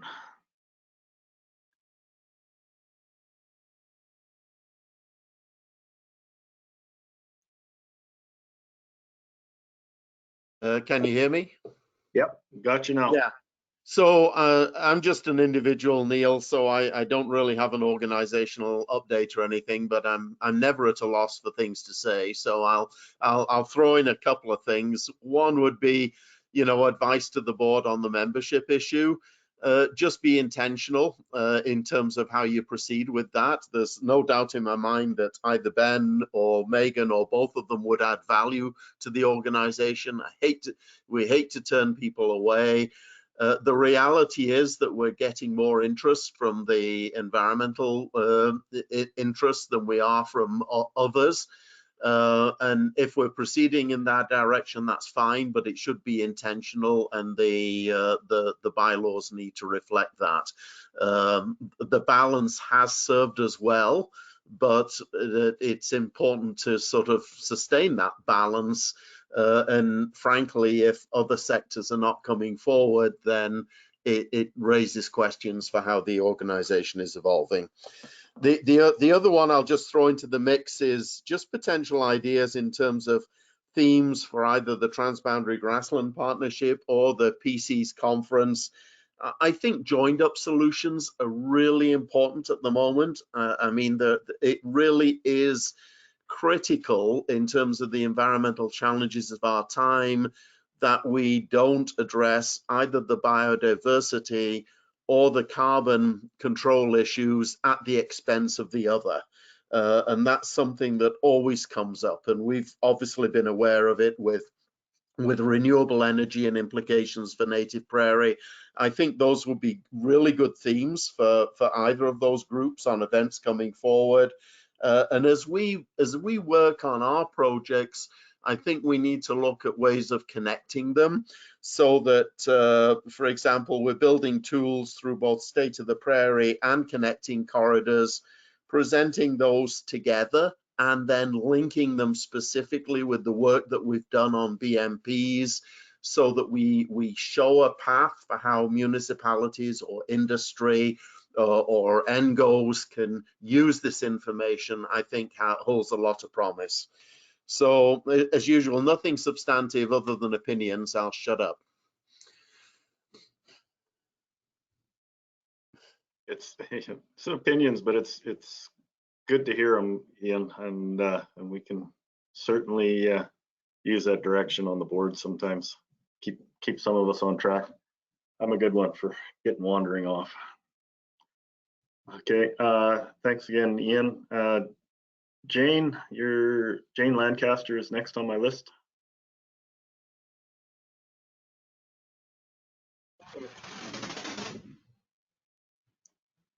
Can you hear me now? Drum roll? Was that a drum roll, Jane? I don't know, but you can hear me, can you? Yeah, we can hear you. Okay. All right. Okay, well, the Grassland Restoration Forum has been busy as usual. We did actually manage to hold 5 workshops in person this summer and fall, mostly in September. Things kind of got crammed further into the fall as COVID restrictions went on. And they're really a major focus of GRF, and we look to these events to help fund services like the website and the management and administration of the forum. We had great support from a grant from the Watershed Resiliency and Restoration Program to cover costs this year. And it was really critical because attendance was really limited in comparison to our initial bookings. But we were able to pull off these events for a limited number of people in a COVID-safe manner. So that was really a nice relief after the previous year.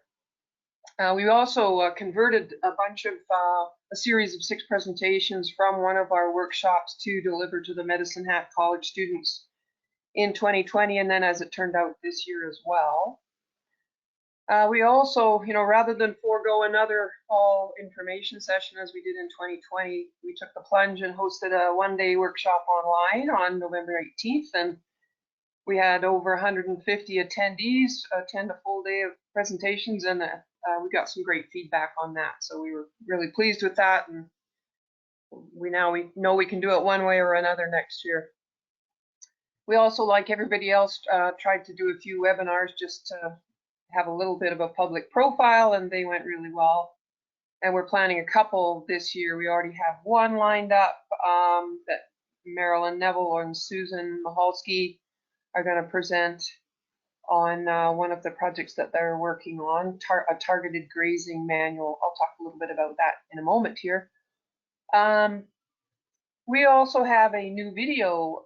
This was the Samuel Hainan Society for Resource Conservation sponsored filming of 2 of our sages of the grasslands, Barry Adams and Dr. Walter Wilms at the Staveley Research Ranch, as they shared their knowledge of this site and the long-term effects of land management on foothills fescue ecosystem. So you can see the short trailer on our website, or you can watch the full video, which is like 1 hour and 15 minutes long. And we even put up the range health worksheets that they refer to in the video, so you can actually even tune up your scoring as you're watching the video. We also, early last year, in response to regulator concerns about inexperienced reclamation contractors hired through the Orphan Well program, we hired Marilyn Neville with the assistance of Tracy Kopchenko to produce an information document just called Working in Native Prairie, or Working in Native Grassland, a primer for project managers and contractors. So this kind of highlighted some of the disturbance risks associated with different subregions and what regulatory agencies apply, what minimum disturbance looks like, what it means, best management practices. And this document includes a whole bunch of active links to regulatory and policy and guidance documents.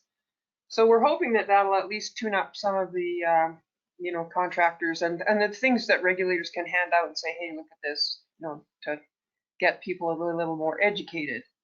And we had a webinar on that in March. And actually, Marilyn is going to the Saskatchewan conference coming up here, and they're going to do a workshop on how to develop such a primer for people working in other provinces as well.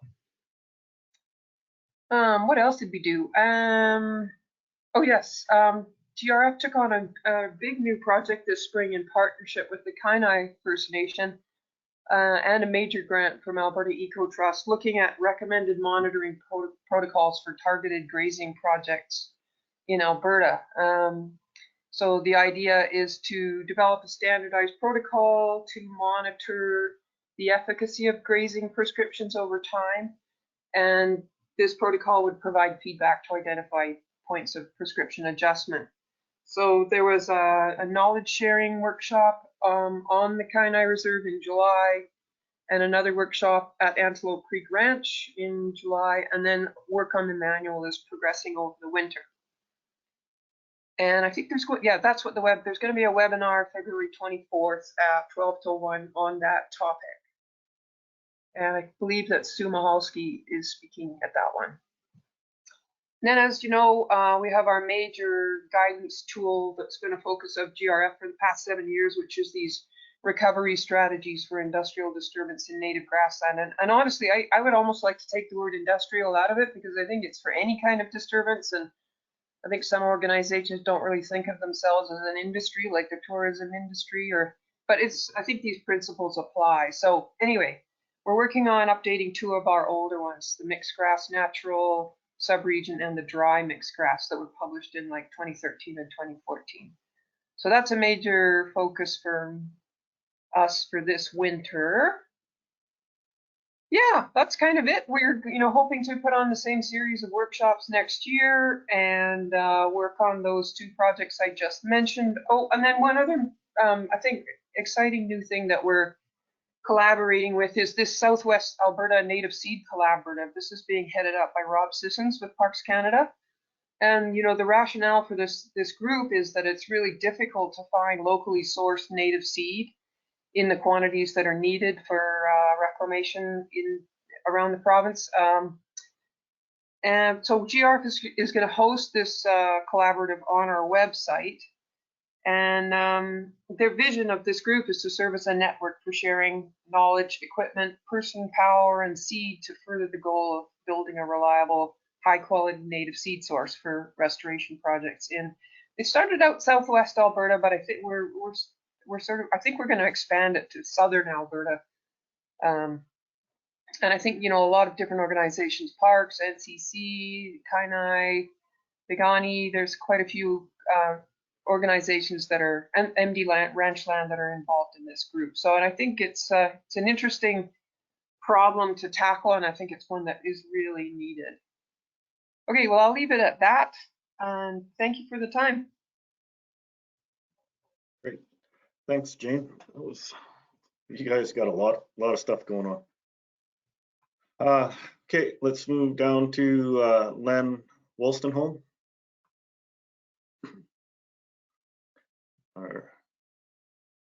Well, good morning. I think we've taken enough of the group's time with Graham's presentation this morning. It's reflective of a big part of our focus, and it's probably the largest growing aspect of our work is the work with reintroduction and community conservation. What Graham didn't mention is we're currently advising on over 120 different reintroduction initiatives, plants and animals around the world. And that's largely through our involvement with the IUCN. But lots more to come there. You also heard Graham mention the Wilder Institute. One of the things we've run into is people taking us seriously from a scientific perspective when we have a local name like Calgary and the term zoo associated with it. And so we haven't changed our name. We've just adopted a brand, the Wilder Institute, and that is going to be used to take us further afield in terms of international granting organizations, but also international collaborations. Okay. And that'll be it. Thanks. Okay, good to hear. Thanks, Len. Okay, next one on my list is Linda Cerny. If you're there. Hey. Hi, everybody. It's Linda from Alberta Environment and Parks. I hope everybody can hear me. Thanks to all the, to Neil and all the staff like Catherine and Sasha for all your work, to all the committee members and the board members. You guys are doing awesome work. Just wanted to point that out immediately. I won't take a ton of time, but I will give you a few updates. Second update is the Transboundary Grassland Partners, which you've heard from Sasha. We're working together to get that strategic plan in place, working with a branch here in our, not our department, but the government of Alberta. I'm also participating as more of an advisor on the isolated habitats and the PCESE committees, so I'm not as active on the grasslands these days as much as I'd like to. Thirdly, I'd like to just identify that our Southern Planning Branch team has had some staff changes. There are new faces on our team. We still have our existing staff, which include Cheryl Dash, which many of you know, and myself. Some may know Amber Zeri, but we have two brand new planners. One is actually Aaron Domes, who has moved over from parks to planning. So it's great to have him on our team. And we also have a new planner. His name is Greg Van Soust, and he is in the Calgary area and has some good experience working in the Rocky View County. He worked for the municipality there. It's great to have the experience, and we have Temp Sal also with us till the end of March. Her name is Kendra, and we are looking to hire one more person. So we've seen some changes, not just within the South team, but also within our branch. We are former executive director, his name is Brian Makowecki.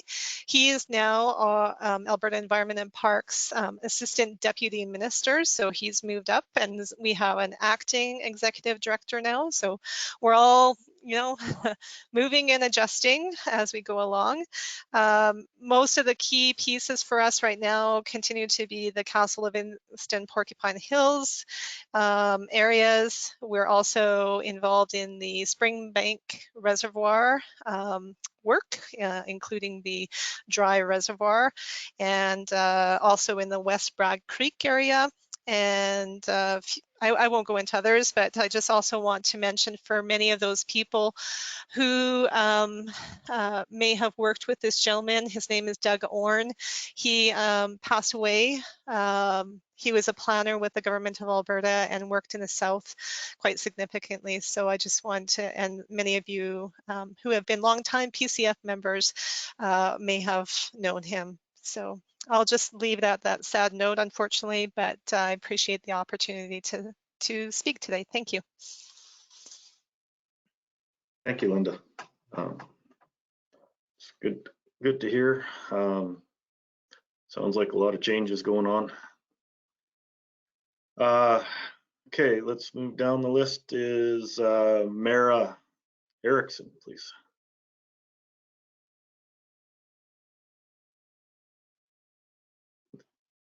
Hi, everyone. For those who don't know me, my name is Mara, and I work for Environment and Climate Change Canada. Carl Zimmer was hoping to be here today. I'm sure most of you know him. He could not, so he just asked me to give a quick update, mostly on our funding programs. I work as a funding coordinator for our Priority Places initiative, which some of you might be familiar with. And so in terms of application-based funding, our Nature Smart Climate Solutions fund program is currently accepting applications, as is our long-running Habitat Stewardship program. So those were opened, I think, back in December, and they're closing pretty quickly here in about 5 days. So if you know of any organizations interested in that funding, we still have a few days for that. And then as far as our priority place initiative, we're always accepting sort of ideas, project ideas, activity ideas, and we do have kind of an intake period coming up. That's not an external call like HSP or Nature Smart Climate Solutions is. That's just a kind of a word of mouth sort of, it's non-application based. So if you do have any questions or ideas for that, you can either get in touch with Carl or myself, and I can put my email in the chat about that.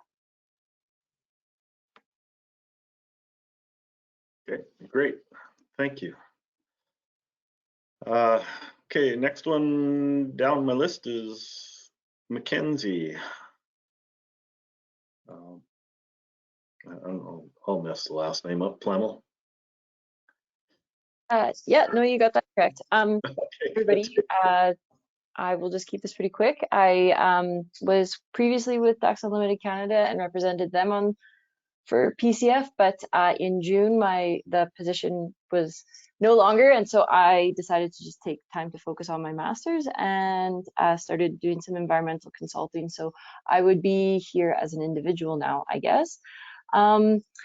My master's work is focusing on grasslands. Hopefully, the project that I've proposed and is right now in review with the university through Royal Roads is focused on grassland indicator species of high value conservation sites within the Trnava-Mare region of Transylvania, so in Romania.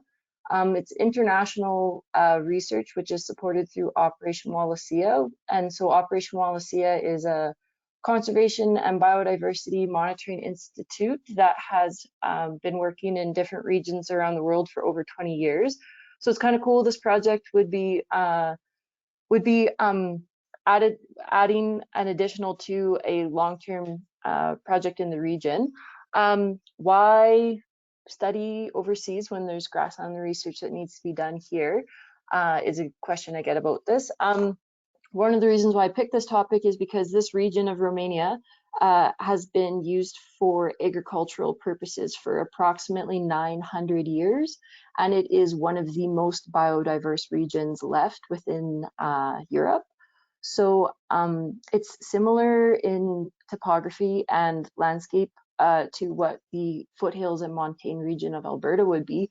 So I just think it's an interesting juxtaposition between agricultural use for 900 years being one of the most biodiverse, and then you look here to Western Canada and the agriculture that has been happening here and how it seems that our biodiversity here is decreasing. So could be interesting. I hope it gets to go through.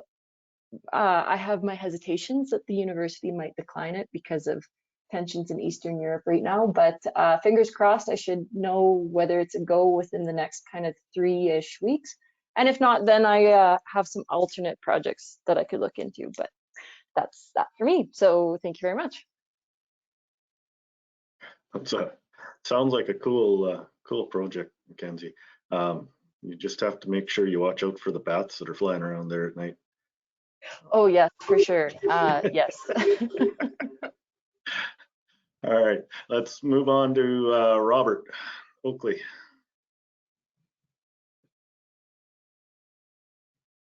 See whether. Yep, I'm here. You can hear me?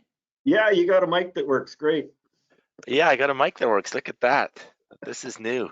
I guess I'll start off with just thanking everybody for the last 6 years here now that I've been on the board. It was a great opportunity and I enjoyed it immensely, but I still figure I'll still be around. So yeah, you can't get rid of me that easily. As for work updates, I think I mentioned this probably the last one. We've kind of had a bit of a rejig, a reorg here in the last year. So we've kind of, I'm still covering the area I always have, but we've broken, and you'll hear from some of the other folks in Medicine Hat later, I think they're in on this. So some of the newer agrologists to the Medicine Hat area anyway. So so that's always exciting to have newer people to the area around. That's nice. I look forward to working with them. And again, just we keep working with Range Stewardship Division and PCF and those types of things as needed. I know Racy Kopchenko is our team lead now in Medicine Hat, so that's always good too. Always good to see a friendly face. But I won't waste any more time, so that's about all I got. Okay, thanks, Robert, and once again, thanks for all you did on the board and with PCF in the past year, and hopefully going forward. Okay, next one on my list is Samantha Van Ham. Yep, I can read that right.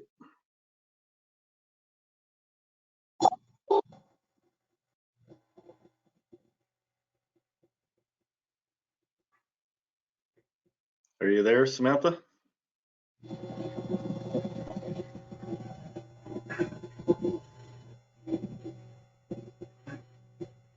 No. Yeah, not sure what's going on there. Okay. Yeah, maybe Samantha, if you have an update, maybe you can type something in the chat. Sorry about that. There's some weird feedback coming.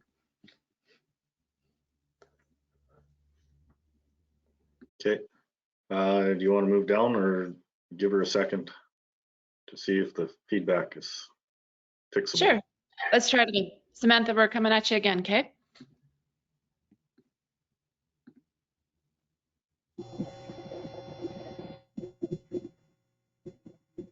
No. Yeah. No, Nope.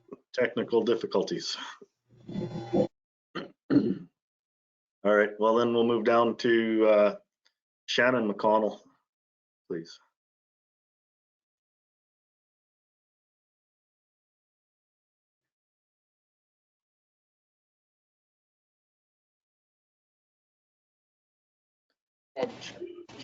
I got nothing to report.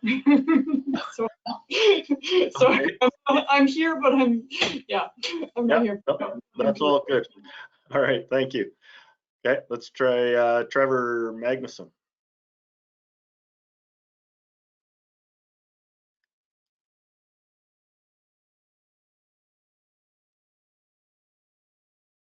Can you hear me? Yep. All right. Just a reclamation consultant looking for, I'm an individual looking for some networking opportunities and understanding what's going on in the area. It was just interesting to see, and that's about it. Okay. Well, thank you for joining us. There will be lots of networking opportunities going on with this group, and there are lots of contacts, lots of information that the PCF has. So don't be afraid to reach out to myself or anybody else on the board. And welcome to the group. Okay, let's move up. Now I'm going to go back up to the middle of the list. Yeah. Sasha, so we'll go up to Chelsea. And I should say, Chelsea, thank you for your time on the board. Really appreciate it.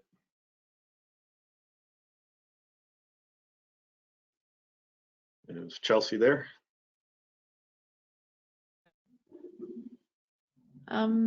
Yeah, she hasn't accepted the unmute request. We can maybe move to the next and go back to Chelsea. Okay, yep. Brooke. Yeah, and I'll say the name wrong. Can you hear me? Yeah. Oh, okay. Hi, everyone. I'm Brooke Peller. I used to attend these meetings, it feels like ages ago, back when we could meet people in person. I was at CPOS at the time. Now I'm with the Bow River Basin Council out of Calgary. So a couple major updates from us. The big project we're taking on in the next couple of years is updating, revamping our state of the watershed assessment for the Bow Basin. So we're going to be working with our partners, different watershed stewardship groups in the area to update the state of the basin and get it into a GIS online format that's totally interactive and is kind of more of like a living document rather than creating a report and then tabling it for a couple years until we update it again. So it'll be all online and continuously updated. So lots of exciting stuff. If anyone is doing work in the Bow Basin and is interested in being a part of that, please let me know. And then we also have our regular events. Our science forum is coming up in May, hopefully in person at SAIT. And the call for abstracts is open until the end of January for that. So if you're doing research in the basin and you would like to submit an abstract, please do. It's on our website, and I can put my email in the chat as well. And then what else do we have going on? In February, the 24th and 25th, our Legislation and Policy Committee is hosting a workshop, and that workshop is going to be on flooding. So first day is going to focus on the science of flooding, and then the second day is focusing on case studies and management examples of flooding. So we'll have some presentations from the City of Calgary and some universities and different folks working on management. And yeah, that's about it. I'm excited to be back here and be part of the PCF, and I really appreciated all the presentations from the committees. It was really great to learn about all of the work that's being done, so I can hopefully join one of the committees. So thanks. Great. Thank you very much, Brooke. Let's move up to Bill Dolan. Haven't heard from you for a while, Bill.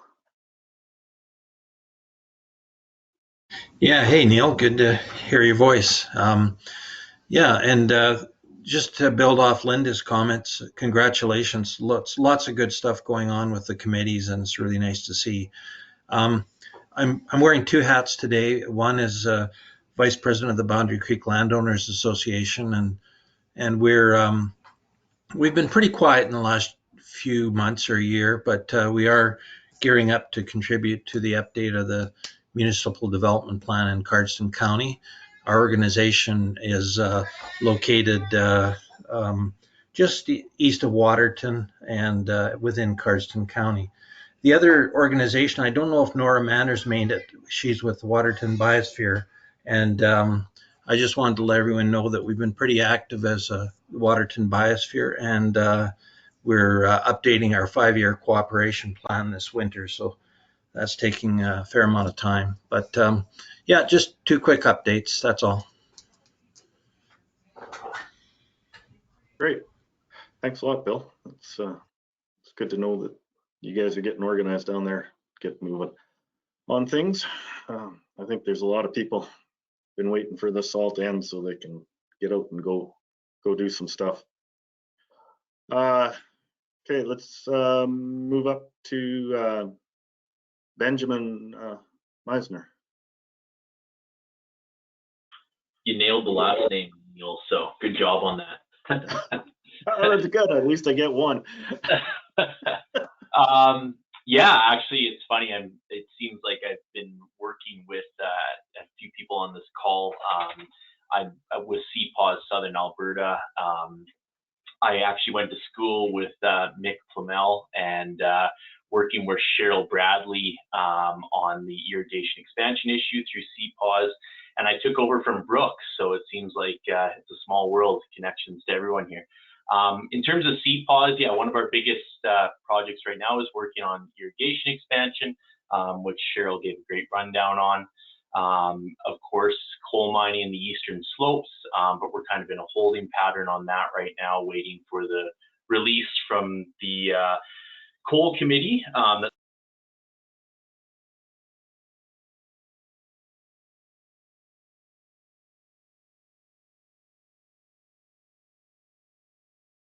Don't know what happened there, Ben, you just. Yeah, for some reason I got muted again. But yeah, just yeah, I guess coal irrigation, and of course keeping the parks delisting front of mind. So that's the hot topics at CPAWS.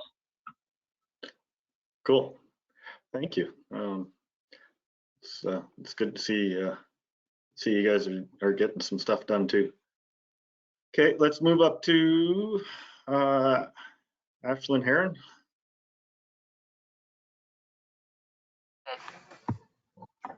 Hello, this is actually Megan Jensen. Sorry, Ashlyn sent me the link this morning, so we're both coming up as Ashlyn. Okay. Yeah, so for those of you that don't know me, I work for Nature Conservancy Canada. I'm their Southeast Natural Area Manager. I'm based out of Medicine Hat. I guess for this year, we at NCC, we've had a few changes. We hired Shira Malloy for our new Director of Conservation. And we've really, historically, we haven't been working as much on restoration, but this year we're kind of delving into that a little bit. And so we're hiring some new positions.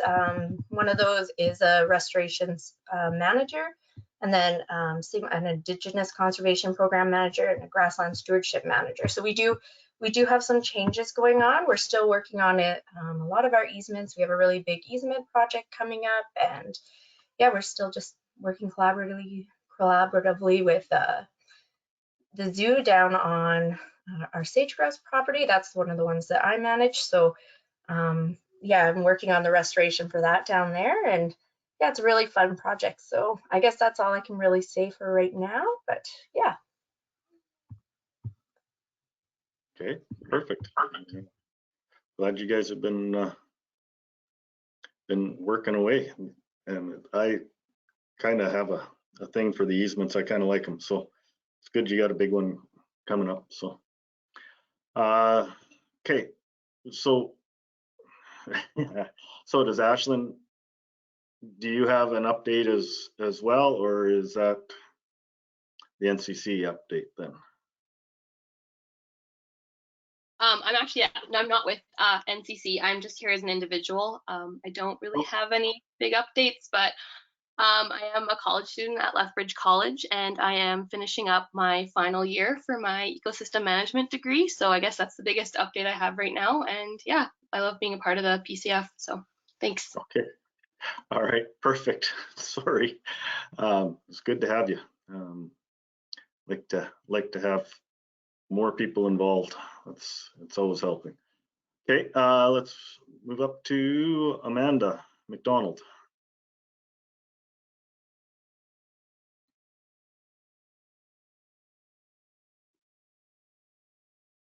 Hi, yeah, I'm Amanda. I'm a biologist with ACA, and I'm taking over for Brad as like the main ACA staff member that's going to be at all of the meetings. So this is my first PCF meeting, so it was really cool to see all of the stuff that's been going on and get caught up. Brad's going to probably pop in here and there, like he came on for the zoo presentation, but for the most part, it's going to be me from here on out. As far as updates, it's pretty much business as usual for most of the projects, such as Multi-Star and the Pronghorn project. The Pronghorn project this fall winter, it seems it's been getting a lot of really good media attention, which is great.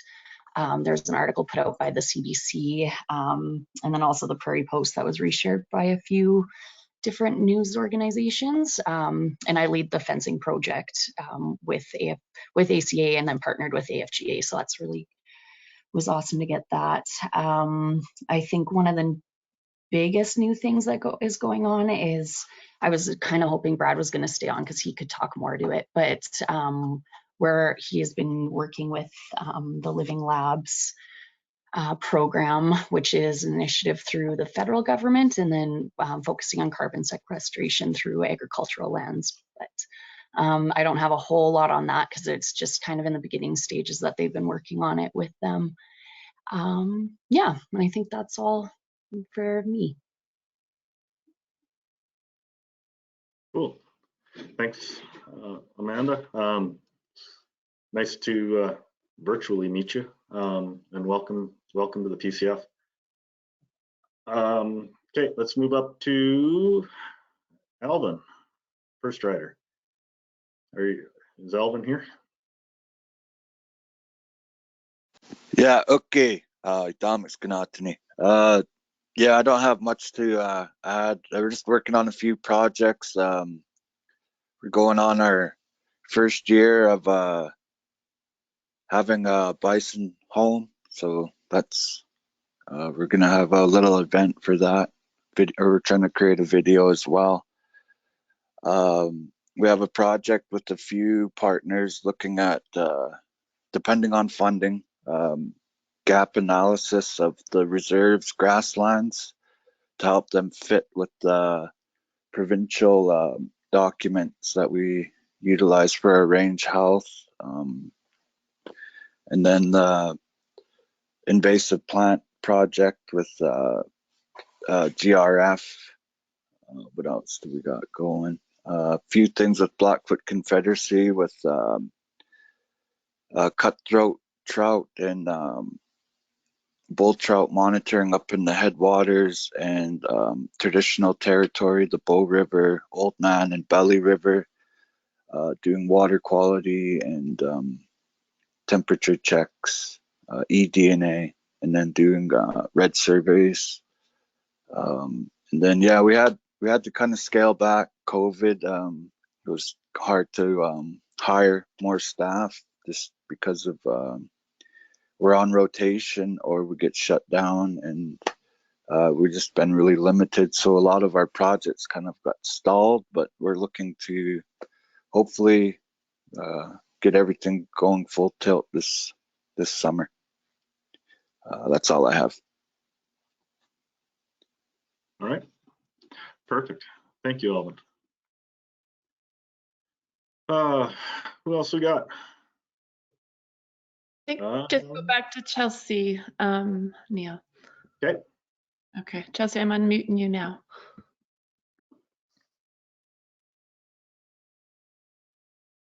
Here we go.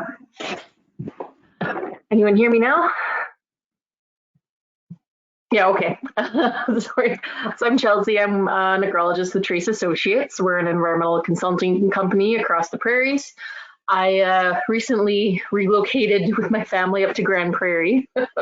So a little different world, but still mostly working remotely from home on projects just across the provinces, I guess.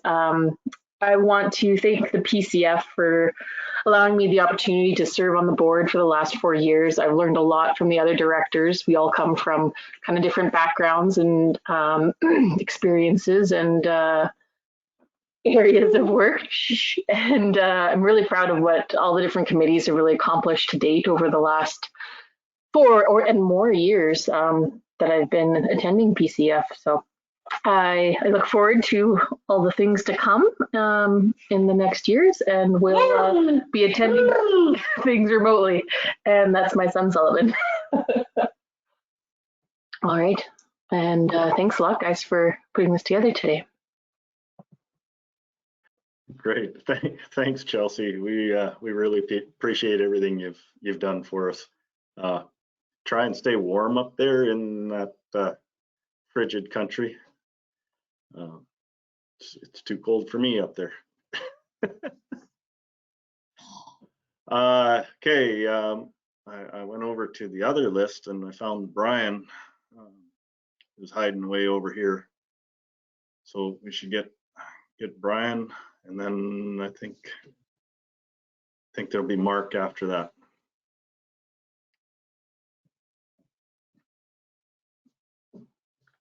Is he there?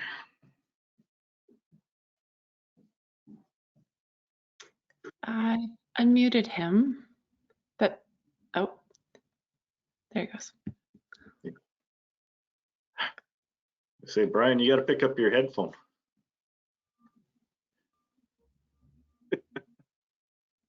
Oh, maybe not. Maybe go Mark first, and then we'll go back. Yeah, try Mark Kavanaugh.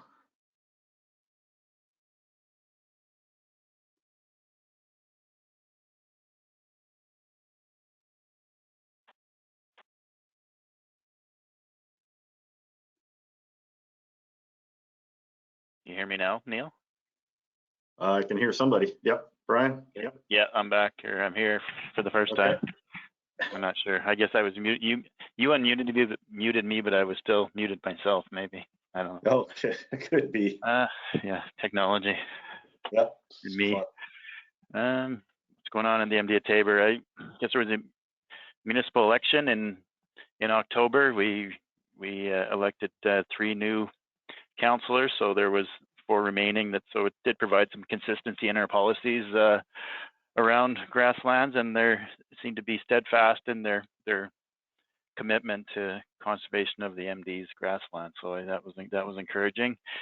Still, just in terms of sale or breaking of any of our native grass, or any grass for that matter, tame or otherwise. So that was good to see, and proud of that fact, actually. So I mean, we keep educating them on the merits of grass and why they should stay in grass, and maybe even in spite of some of the pressures on the land that we're seeing now with the irrigation expansion that's coming, and we certainly, whenever I have a thing to say about it, certainly advocate for pushing some of that onto existing cultivated lands, and that's more or less where it's going right now, just because of in the MD, whatever's left as grass is primarily either Crown land or MD of Tabor land. So both those parties obviously don't want to see those lands broke. So that's a good thing.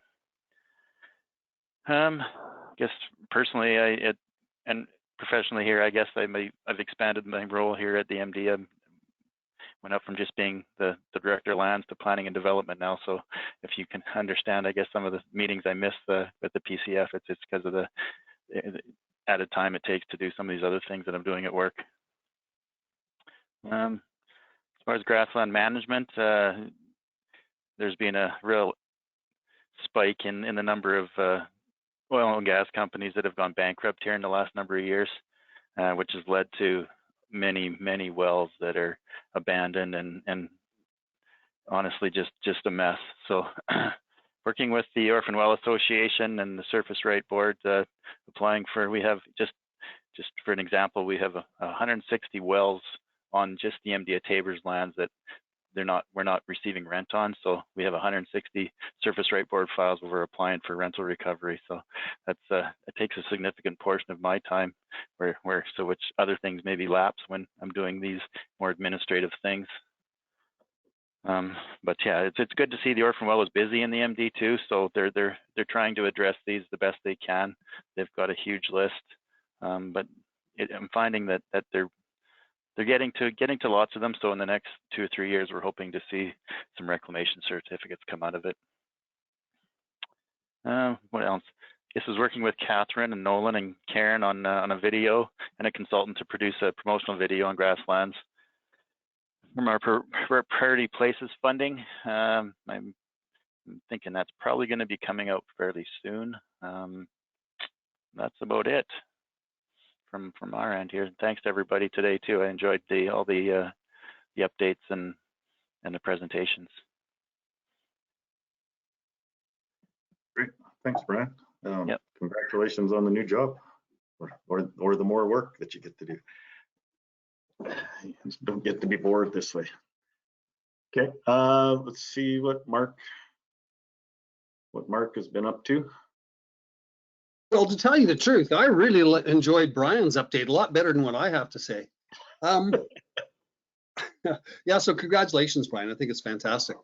Yeah, I've been working as an independent consultant. Last year, I worked for Indian Oil and Gas Canada, looking at liability management issues, having worked for the Alberta Energy Regulator. Well, not technically, it was the ERCB at the time. I helped develop those liability management programs that Brian was talking about. And to tell you the truth, I think we're, as a province, in serious trouble, and we're going to be looking at that in a lot of detail. I would recommend that we get members of the public on the Orphan Well Association and make those minutes public. I think that would be the best way to help ensure we deal with orphans. Anyway, enough of that. The work that I'm doing now is primarily in the private NGO sector. I am president of a small charity called the Foundation for Youth Rights to Education. It was set up to give scholarships to disadvantaged youth. we have worked for the last 4 years with the Canada Revenue Agency to expand our charitable mandate, and I'm very excited to announce that we finally can undertake projects that involve environmental conservation and sustainable development. So I'm very excited about that, and FYRE, F-Y-R-E Canada, is now going to be expanding its board of directors, and we are seeking people with expertise in social media and web design before we start taking on larger projects. And with that, I'd like to turn it back over to you, Neil. Thank you. Good deal. Thanks a lot, Mark. All right, that's all the names I have on this list. So I think we've been through everybody. I guess my little update on what's been happening at the ranch. With last year, it was pretty quiet. We had a couple of tours out here. Were training days in September, right before restrictions got slapped back on again. And then we had one in July, one of the hottest days going with the targeted grazing as well. Things were a little touch and go on providing enough grazing for the cattle. I was thinking the EID had shut off all the water for projects for ducks. So it was touchy on getting water out for the cattle last year. I'm hoping that things improve this year.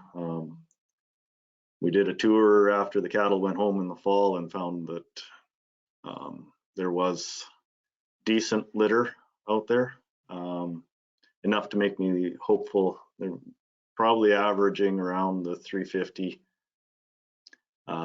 maybe 400 pounds in most places. Some places a lot more. A couple of places were hit kind of hard, but 350 to 400 pounds of litter per acre, which I was really happy with, and gives us optimism for grazing this year. Hopefully we'll get some rain in the spring and we'll have a good grass year.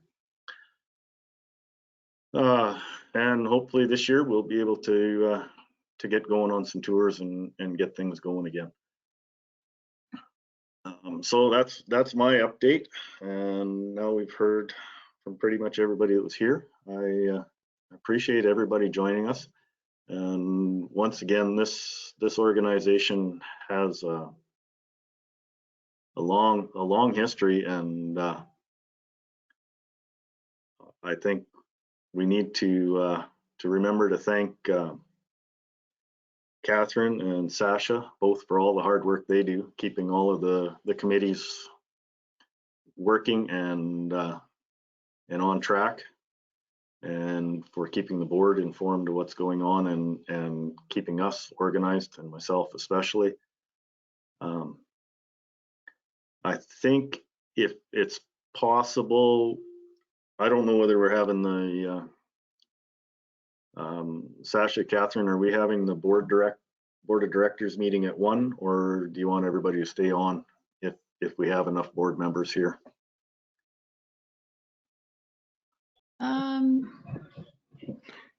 I'm just looking through the list here. I think we've lost some. Yeah. But geez, yeah, and we didn't give everybody heads up about it, so that was an oversight. Okay, let's try it for 1 o'clock, and okay. It was on something I saw. Process agenda probably, Neil, which was okay. Okay. I'll send out a note to everybody, including the new the new ones, board members, and see if we can get most of everybody for 1 o'clock. For 1 o'clock, that would be good. Okay. Thanks, Neil. All right, thank you, Sasha. Thank you, Catherine, and thanks everybody for for joining in. Hopefully we have a really good year, and if you have ideas for committees or want to join some of the committees, we have some cash available this year, it looks like, to get some more stuff done. It's always more capacity of the workload on the people that are involved. So many hands make light work, I guess, as the saying goes. All right, I will see you all down the road. Have a good rest of the winter, and we'll talk to you later. Okay, bye.